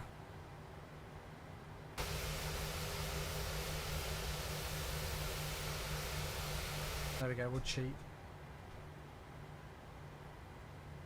Right. Parking brake is set. 2 blue, 1 red. Yeah, that's why you didn't hear any minimum call out, because you're doing a visual approach. I programmed in the ILS though, just for some more situational awareness. There's no harm in doing that, right? It's a tool there to be used.